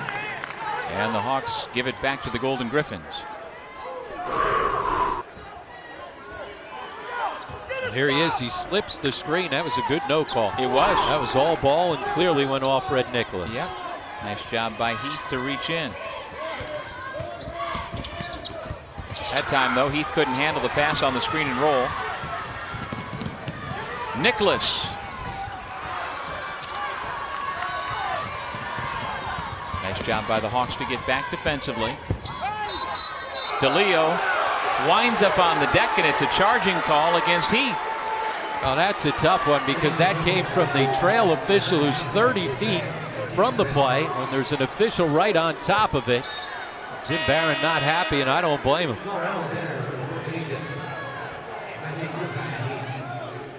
One thing about DeLeo, he throws his body all over the place, forces the official to make some decisions, and I think he got baited into that one.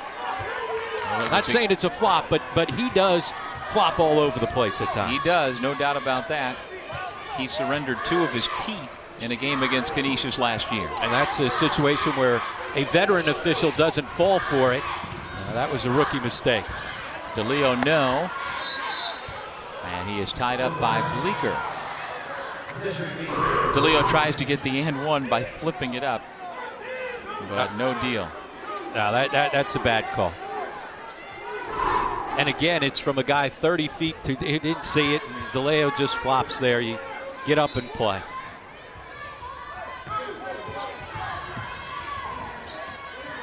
Good quick pass to find Nicholas open in the corner. Over the back foul, going to be called against Jones, or perhaps, nope, it's going to go against Canisius. No, it is. It was 5 against 5. Number 5 Jones, number 5 Robertson, and it does go against Jones. A lot of 5s there. 50-50 could have gone either way. 5-5, not sure. But Canisius got to get something going. They've been stuck on 39 for a while.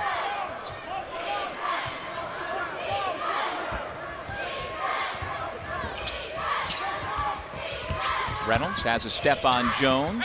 Nicholas the steal, and another Canisius turnover. And they're doing a good job defensively, dropping to the line of the basketball, getting a hand in there.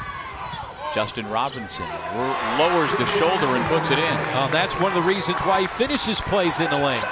He's the hardest working guy in the weight room. That's where it comes to fruition. And Monmouth on that 13-0 run right now. Jim Barron unhappy, getting after it with the officials, trying to see if he can't rile up his team.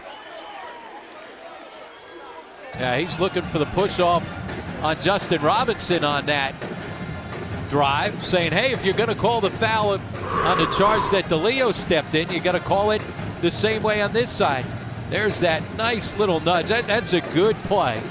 As he just lowers his shoulder, not enough to necessarily pick up the offensive foul, but clear a little space and finish in the lane. But you're right, if you're going to call it at one end, you got to call it at the other. More contact maybe on that play than on DeLeo stepping in, trying to take the charge off the ball, out of the play. There you see Robinson smiling. So in the context of the way the game is played, generally speaking, though, that contact initiated by Robinson is acceptable. That should not be a foul. I agree, yep. Just lowered it just enough. He didn't push his off arm. If you get the chicken wing going, they're going to send it the other way. I think that was a good, smart play by Robinson. And again, at 5'8", at his size, to be as effective, a first-team All-League guy, you got to have quickness, which he does. You got to be able to make threes, so guys got to guard you. And then you have to have strength to be able to finish when you get in the lane. He's got all three. One of the reasons why he had a breakout sophomore season.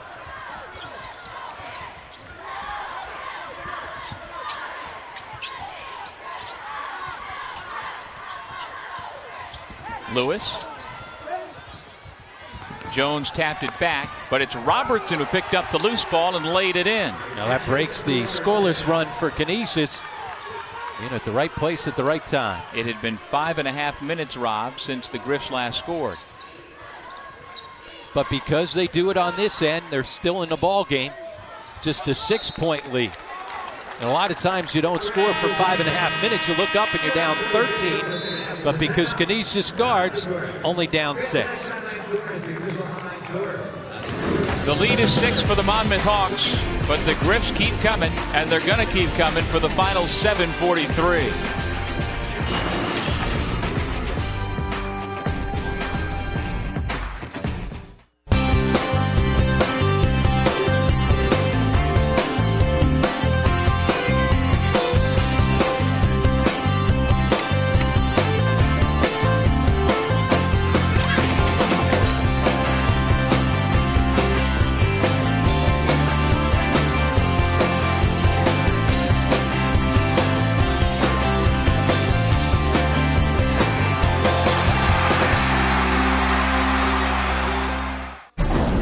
the community. And here we go. The atmosphere. What a game. You can just feel the electricity here. The competition. Wow. We are tied. The fans. This is the matchup everyone's been wanting to see. And now the crowd is beginning to swell. The 2015 NCAA Division I Women's Basketball Championship Regionals. March 28th and 30th at Times Union Center in Albany, New York. What it's all for. Hey, guess what day it is? Hump day! Hump day! It's hump day! Yeah. Hey, Mike! Mike! Mike! Guess what day it is? Hey, Camel! Guess what day it is? It's not even Wednesday. Let it go, Phil. If you're a camel, you put up with this all the time. It's what you do. If you want to save 15% or more on car insurance, you switch to Geico. It's what you do. Okay. It's the Times Union Center in Albany, New York. Monmouth with a 6-point lead over Canisius. The winner advances to face Iona in the MAAC semis tomorrow afternoon. Canisius, after a 5.5-minute drought, is back on the board to make it once again a 6-point game. They break the huddle with Heath, Lewis, Robertson, Williams, and Reynolds. This is the 4-5 game. Canisius is the 5 seed. Monmouth is the 4 seed. And the Hawks have their most wins this year since the 05-06 season. They are now 17-4, looking for win number 18. You see Cavani handled defensively, the ball handler out on the perimeter. That's why he's such a good defender. Very versatile. Getting the switch on that high ball screen, and Robertson wasn't able to take Cavani off the bounce. Austin Tillman with the ball. Out there with Stewart, Cavani, DeLeo, and Nicholas. 7 minutes to go in regulation. Under 10 to shoot. Stewart had a hot hand in the first half.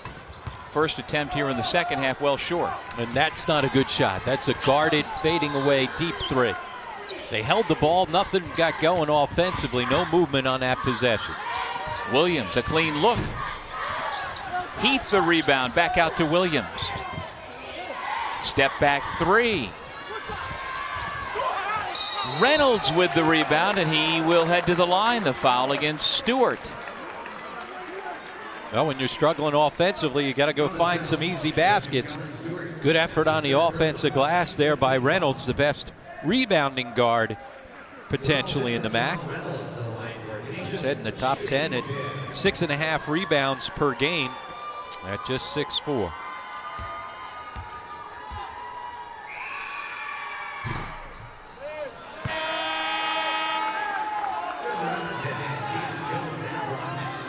Stewart and Tillman go out.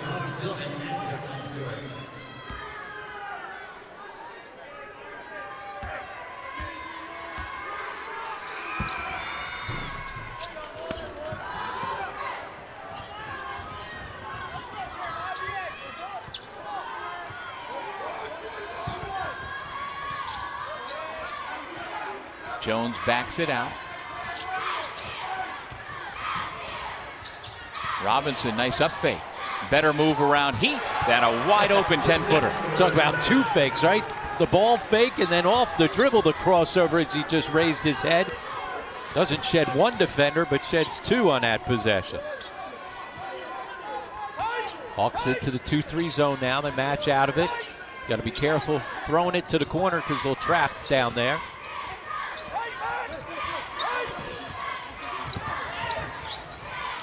DeLeo trying to hang with Zach Lewis, but that's a tough job. Well, that's a good defensive possession. You force a tough shot.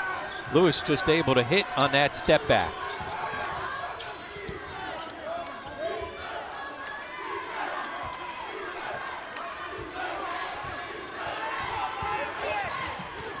Robinson goes down, and a foul is called against Williams.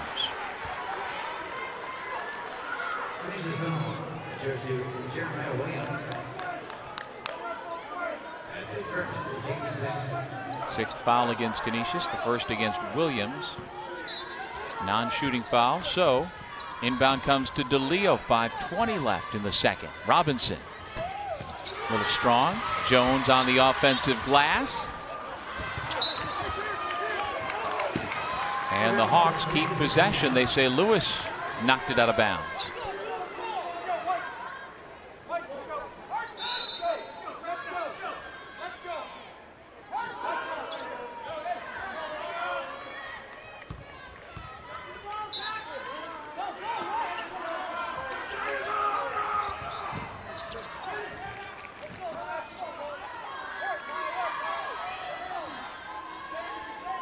Justin Robinson takes a look over to his head coach, who was a star point guard in upstate New York, in Binghamton, New York. Recruited by Dean Smith to North Carolina. Under 5 minutes to go.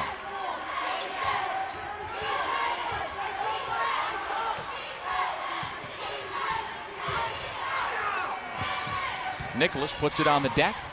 Jones for three. A good movement offensively. Everybody sharing the basketball. Got a good look, just couldn't convert.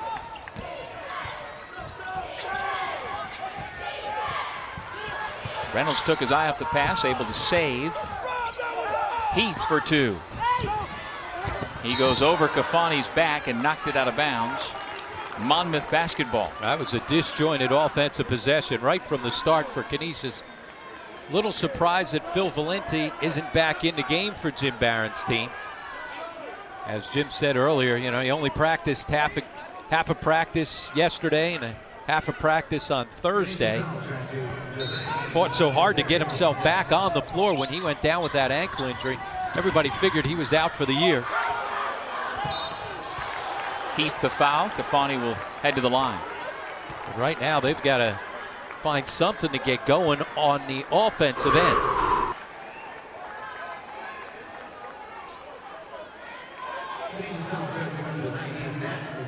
Valenti has played 14 minutes off the bench, and who knows how much more he might have to offer, having not played since late January. And like you say, Rob, only a couple of partial days of practice. Yeah, it's a tough ask, and see him sitting there right now. He may not even be able to get back in there. Don't know what's going on, but Jim Barron right now needs to find some answers at the offensive end. Monmouth keeping him around by not converting from the foul line. Kafani gets the second.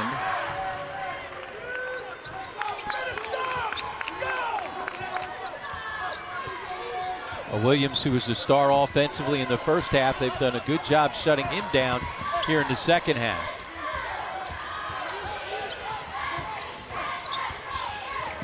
Good defensive pressure by the Hawks.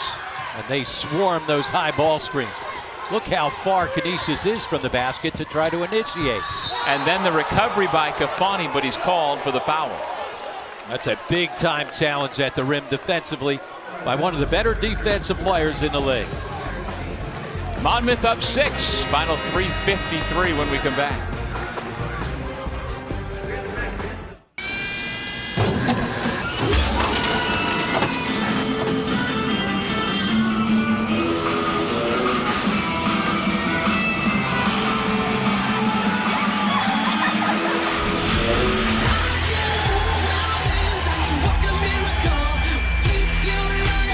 You could win an Out of the Blue party with rock stars like Fall Out Boy. Follow us on Twitter and hashtag Out of the Blue with a picture of Pepsi. Deep within you is a relentless drive. You come prepared. You come willing to work. You come to win. Discover the Performance Protein Bar made just for you. Come ready. 24 grams of protein, 5 grams of fiber, no sugar alcohols. One unbelievably awesome taste. Come ready. You don't quit, and neither should your bar. Come ready for the competitor in you. It's knowing that you will always compete against the best while making you become the best that you can be. It's about joining a family with a storied history where athletics and academics are held to the highest of standards. It's about creating the future leaders of tomorrow, all with the focus on one goal: graduation. It's the Metro Atlantic Athletic Conference.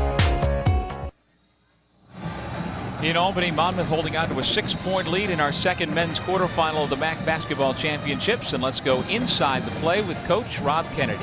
Well, Monmouth, one of the big reasons for their turnaround all season has been their stellar defensive play. You're going to see coming off the high ball screen. Look at this hedge by Cafagna. Freeze it right here. Look at how far they force Canisius away from the basketball. Let it play from there. It's hard to initiate offense when all of a sudden you're in the trap all the way out at the midcourt. And it's Cafagna and his ability as that four-man to get out and challenge all the way on the perimeter and then get himself back into play. That was a foul, but I'll tell you what, he had a lot of ball on it. He did. His ability to step out, hedge so hard, force you all the way back to half court, and then the athleticism to go meet you at the rim. That's why he's one of the better defensive players in the league. If not for Ousmane Dramé, who is just a monster on the glass and blocking shots, he would have been potentially the MAAC Defensive Player of the Year. And Brice Cafagna is familiar with Albany. He's from Cameroon, but he played his AAU basketball for the Albany City Rocks. Came out of that program run by Jim Hart for so many years. Heath 0 for 2 from the stripe. Couple of big misses for the Griffs as they try to hang in there. Yeah, it looked like he was going to have a dunk. That's why you go up and challenge. You don't allow them to do that. Force them to earn it. They come away empty.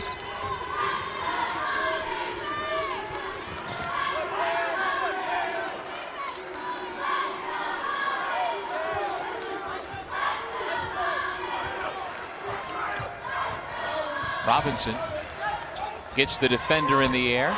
Makes the shot. Looking for the call. Doesn't get it. The lead, though, jumps back to 8. You're right. He wasn't thinking about making a basket. He was just trying to get the defender in the air and get himself to the line. Zach Lewis with only 4 points. Hoists it. A little long. Jones had it. Couldn't corral it. Canisius basketball. Robertson. And a foul on the rebound. Reynolds hit the deck. And Canisius can't panic, Doug. Down by 8. A couple of forces from beyond the three-point line. Don't need to get them all right off the bat.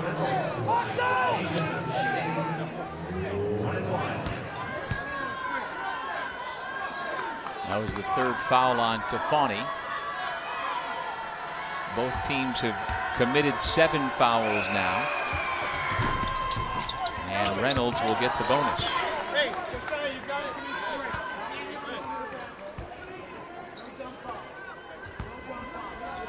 Reynolds had a terrific game last time out. The junior from Pickering, Ontario, lit the Fairfield Stags up for 15 points, 11 rebounds, and 4 assists. A little quieter here today, but playing his role in his first year playing Division I basketball after a couple of years at Mott Community College in Michigan. And here's the luxury that King Rice has. Put the ball in your first team all-league point guard. Coming off these high ball screens late in the shot clock. Tough pass. Jones pulls it down. 13 to shoot. Bring it back out to Nicholas.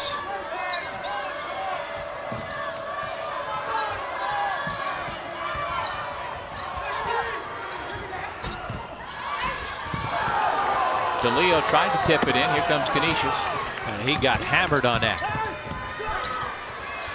Big 3 by Cassius Robertson. Timeout Canisius.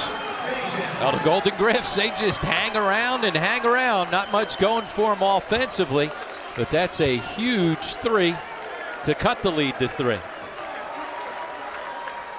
Well, much like in our first quarterfinal where Iona couldn't pull away and Siena hung around, the Golden Griffins doing much the same here in our second quarterfinal. Now there's a drive and kick as he's able to get the good look, but it's the drive that allows Robertson the open look for 3.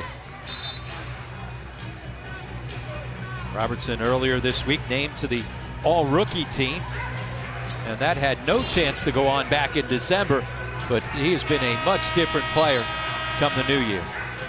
There's a look at the updated MAAC Basketball Championships bracket. Iona a 74-71 winner over Siena earlier this afternoon. And the Gales await the winner of this ball game. That'll be played tomorrow, 4:30 Eastern time, which you can see right here on ESPN 3. Junior Fortunat of the Ryder Bronx standing in the runway back toward the locker room area, waiting the conclusion of this one. Here comes D'Elia. Foul was called. Was there enough contact in the air? Well, it looked like Heath was going to come hammer him. I'm not sure he ever got a chance to do that. Was going to be a turnover. Instead, turns into a drive by D'Elia. Yeah, I think that's anticipation. Exactly. It looked like Heath was going to tackle him. And when Max went down hard, you figure he must have hit him, but he barely grazed him. Well, Monmouth has struggled all game long from the foul line, just 4 of 9. Now, this from a team that shoots it at 73%, second best in the MAAC. But D'Elia trying to change that. Maximilian Louis D'Elia, a 3-year walk-on, now a scholarship player. A couple of big free throws for the Hawks.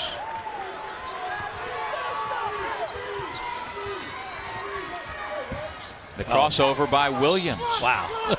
And a blocking foul will send him to the line. He has just left guys and breaking ankles with that crossover.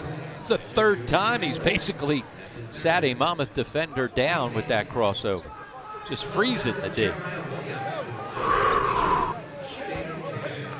Whap. And that's Justin Robinson he blows by on that crossover.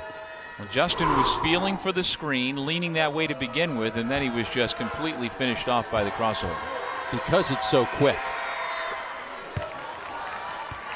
Williams has himself a very nice stroke, 82% foul shooter. And let's see if Canisius gets back up in the full court pressure. Last time Williams almost able to come up with the steal. Instead, it was D'Elia who had an open opportunity at the back end. Robertson with 18 points to lead all scorers.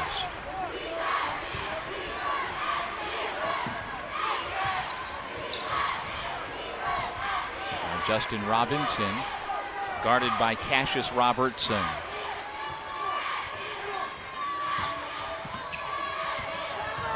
Hand off to Deion Jones. Got a little bit of space but missed the shot. And Canisius has a chance to tie with a 3. Well, King Rice called it at the 12-minute mark when he was talking to Mitch Bonaguro that this game was going to come right down to the end. Robertson stepped into that shot nicely but couldn't finish. And Reynolds gets the foul call, much to the chagrin of the folks from Western New York in the building.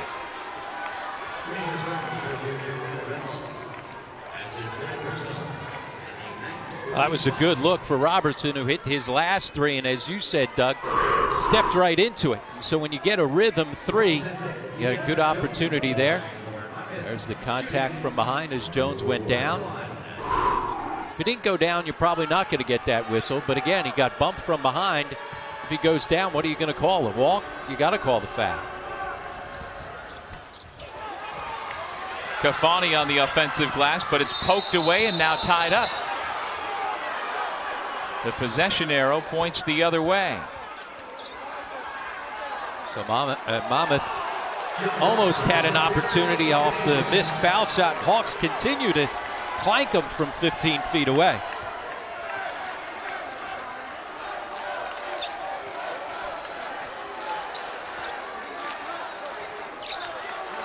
Hawks now 6 of 12 from the foul line. And King Rice's team, if they could have made some of those foul shots, they'd have some separation. Instead, it's still a one-possession ball game.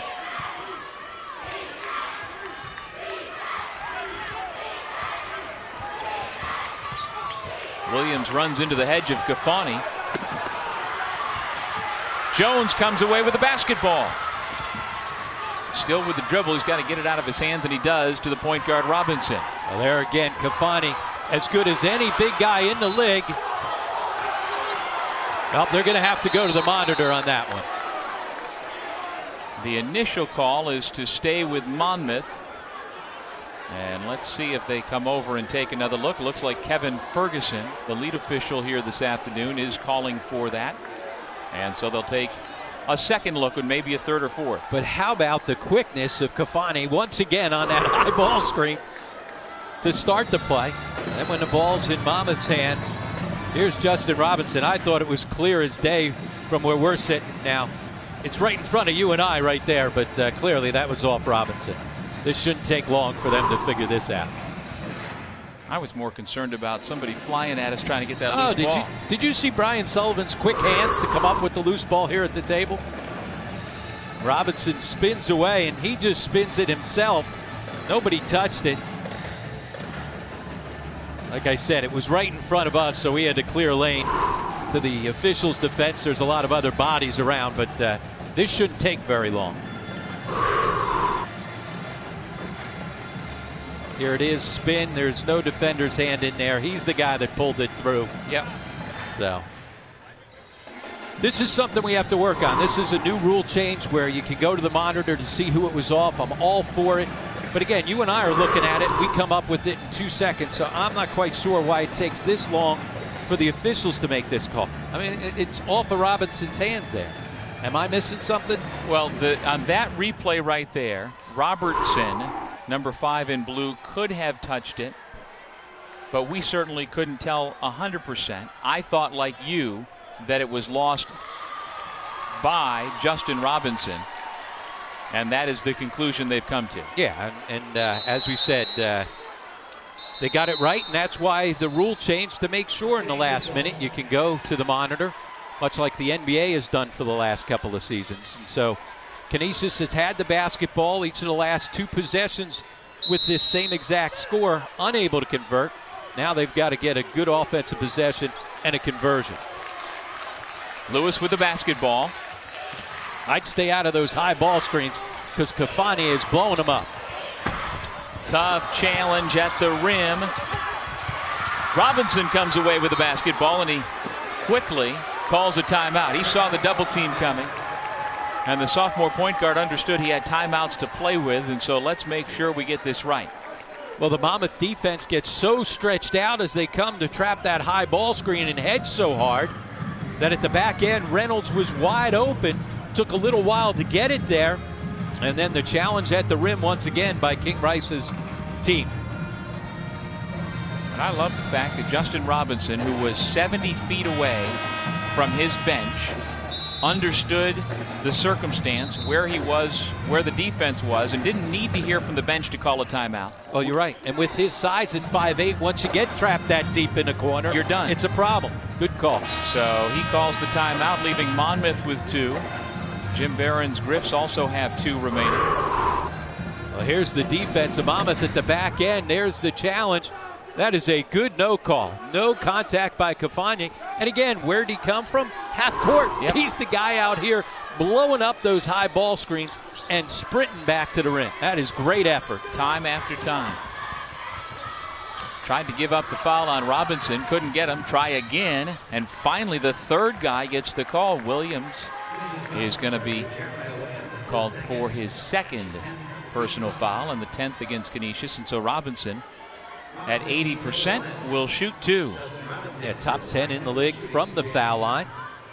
We've said a couple of times the Hawks have not secured it from the line. And they made some foul shots. They'd have some more separation. But Robinson, the guy you want on the line late in the ball game.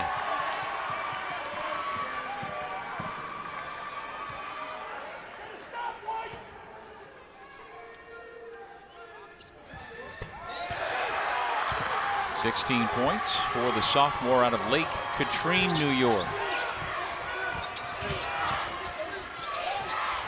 Robertson.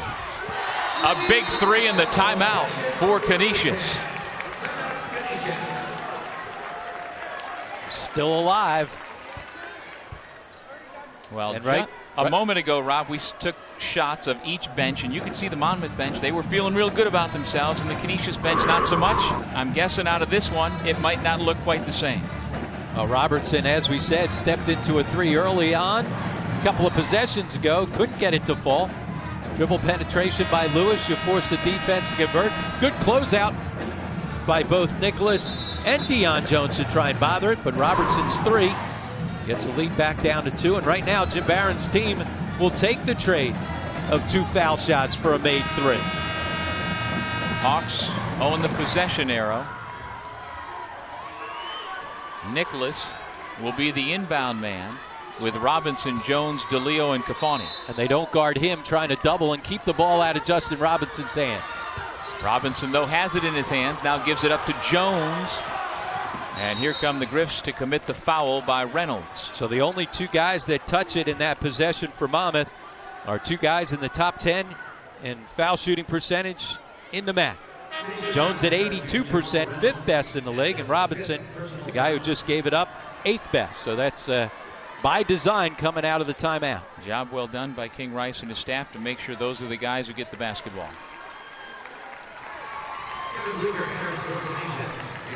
So Reynolds heads to the bench after having picked up the foul. Bleeker comes back in. See Valenti sitting there. Clearly he must not be able to go with that ankle, or he would be in the game trying to knock down threes here late. We played 14 minutes early, took 3 shot attempts. Now you see Reynolds done for the day with the 8 points. But Valenti took only 3 3-point shots and has been sitting on the bench ever since. Once again, a 2-possession game with a 4-point lead. Now we see the life once again there on the Monmouth bench, up 4. Williams, Heath for 3, way off the mark. Jones corrals the rebound, and he will trot to the other end to shoot 2 more free throws. Well, it's one thing if you get in a high ball screen with Bleeker and go pick and pop. Bleeker, a good 3-point shooter on the season, at least at 10 makes. On the other side, Josiah Heath looking for his first made 3 of the year. Not going to happen. And now 0 for 5 on the year. And it appears that his college career may have only 7.3 seconds remaining. But he certainly made the most of his senior season for Jim Barron's team, especially when Valenti and Crumpton went out with those injuries. He really stepped up his game late. Jones into double figures.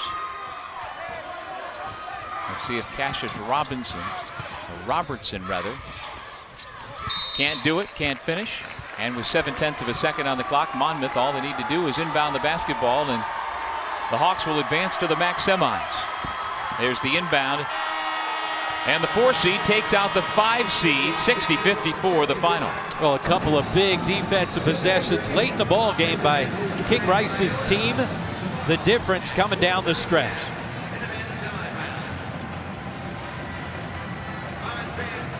And for Jim Barron's club, his 3rd year in charge of the Golden Griffins ends with a 16-14 record. They closed the season strong, but not strong enough, losing in the quarters to Monmouth. Now they certainly overachieved and maximized what they had with all the injuries they had to deal with. Priest Cafani won't light up the stat sheet, but he lights you up defensively, doing a lot of different things that help you win ball games. We saw a couple of possessions late in the ball game that he was the difference all season long. He was the difference late in the game, especially with that denial at the rim late. And so 2 of our 4 spots in the semifinals are filled. Iona and Monmouth will square off at 4:30 tomorrow on ESPN3. They split their 2 regular season games.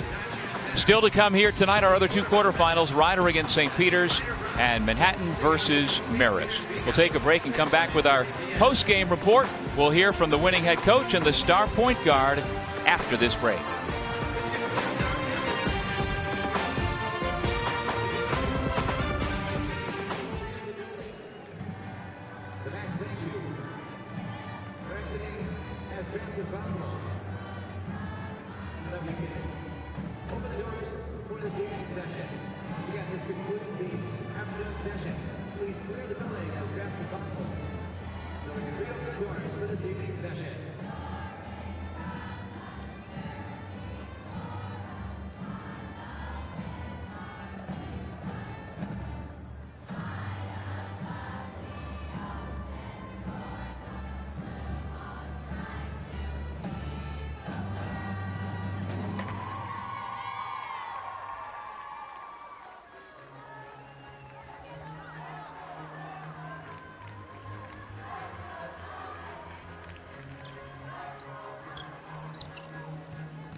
The Monmouth Hawks win their quarterfinal 60-54 over Canisius. We go over to Mitch Bonaguro with Coach King Rice. Mitch? King, terrific win against a good Canisius team. What was the difference? Well, first off, I got to say, Coach Barron does an incredible job. I've been learning from him for a long time, but today our team, we've had 3 tough games against them, and they've been pretty even the whole way. My kids have just done enough down the stretch, get the stops at the right time, rebounds, and then when you have this guy, number 12, on your team, he makes my job a lot easier. I thought your defense, you're really down the stretch. You doubled the pick and roll. I thought you made some real big stops. Your calling card has been defense all year, and it was certainly true today. Well, it definitely has been, and I have to say, a coach named Matt Woodley came in and taught us a whole new way of playing defense, and I'm thankful to him. I called him the other night to say thanks, and Woodley, you're getting it done for us, brother. Coach, congratulations. Good luck in the semis. Thank you. Justin, terrific game. You've been making big shots all year. You must like the big moment. Yeah, every kid strives for it, and Coach Rice trusts me enough to put the ball in my hands. So if he's going to do that, that means I got to deliver. And I thought in the last couple of minutes you handled the press well. They really got after you. You brought it up. You made some nice passes. Yeah, that's just me holding my composure and knowing that I'm going to get the ball, and I just got to be strong with the basketball. Coach just told me that you've been a team of balance. You got a lot of guys, 9 players. It's nice when a team with a good bench, you can pick up the starters. Absolutely. The fact that we have so much depth, it means a lot. Some guys aren't going to bring it some nights, or some guys aren't going to come out ready, but when you got 9 guys, it's almost impossible for 9 guys to show up not ready to play basketball. So the fact that we've got such a great bench behind the starters, it's fantastic. Good luck in the semis. Thank you so much. Back to you, Doug. Thank you, Mitch. And yes, Robinson was one of 4 Hawks to reach double figures, and at the defensive end, they forced 17 turnovers and limited Canisius to just 38% shooting from the floor, and so the Hawks survive in advance and set up what would be a third interesting matchup with the Iona Gales. Yeah, first 2 games were terrific. Monmouth able to win at home 92-89 in a game that went up and down way back in December, and then you and I had the rematch back at Iona late in the season, and when the Hawks and Max DeLeo missed a 12-footer at the buzzer that would have won it. Iona able to win by 1. Hopefully we get that same type of ball game in the semifinal matchup. Let's hope so. 2 good quarterfinals in the books. 2 more to come. Our final score in this ball game, 60-54 Monmouth over Canisius. We will be back at 5:30 Eastern Time with another MAAC Men's Basketball Championship quarterfinal on ESPN 3 between Rider and St. Peter's. For Rob Kennedy, Mitch Bonaguro, and our entire crew, I'm Doug Sherman saying so long from Albany.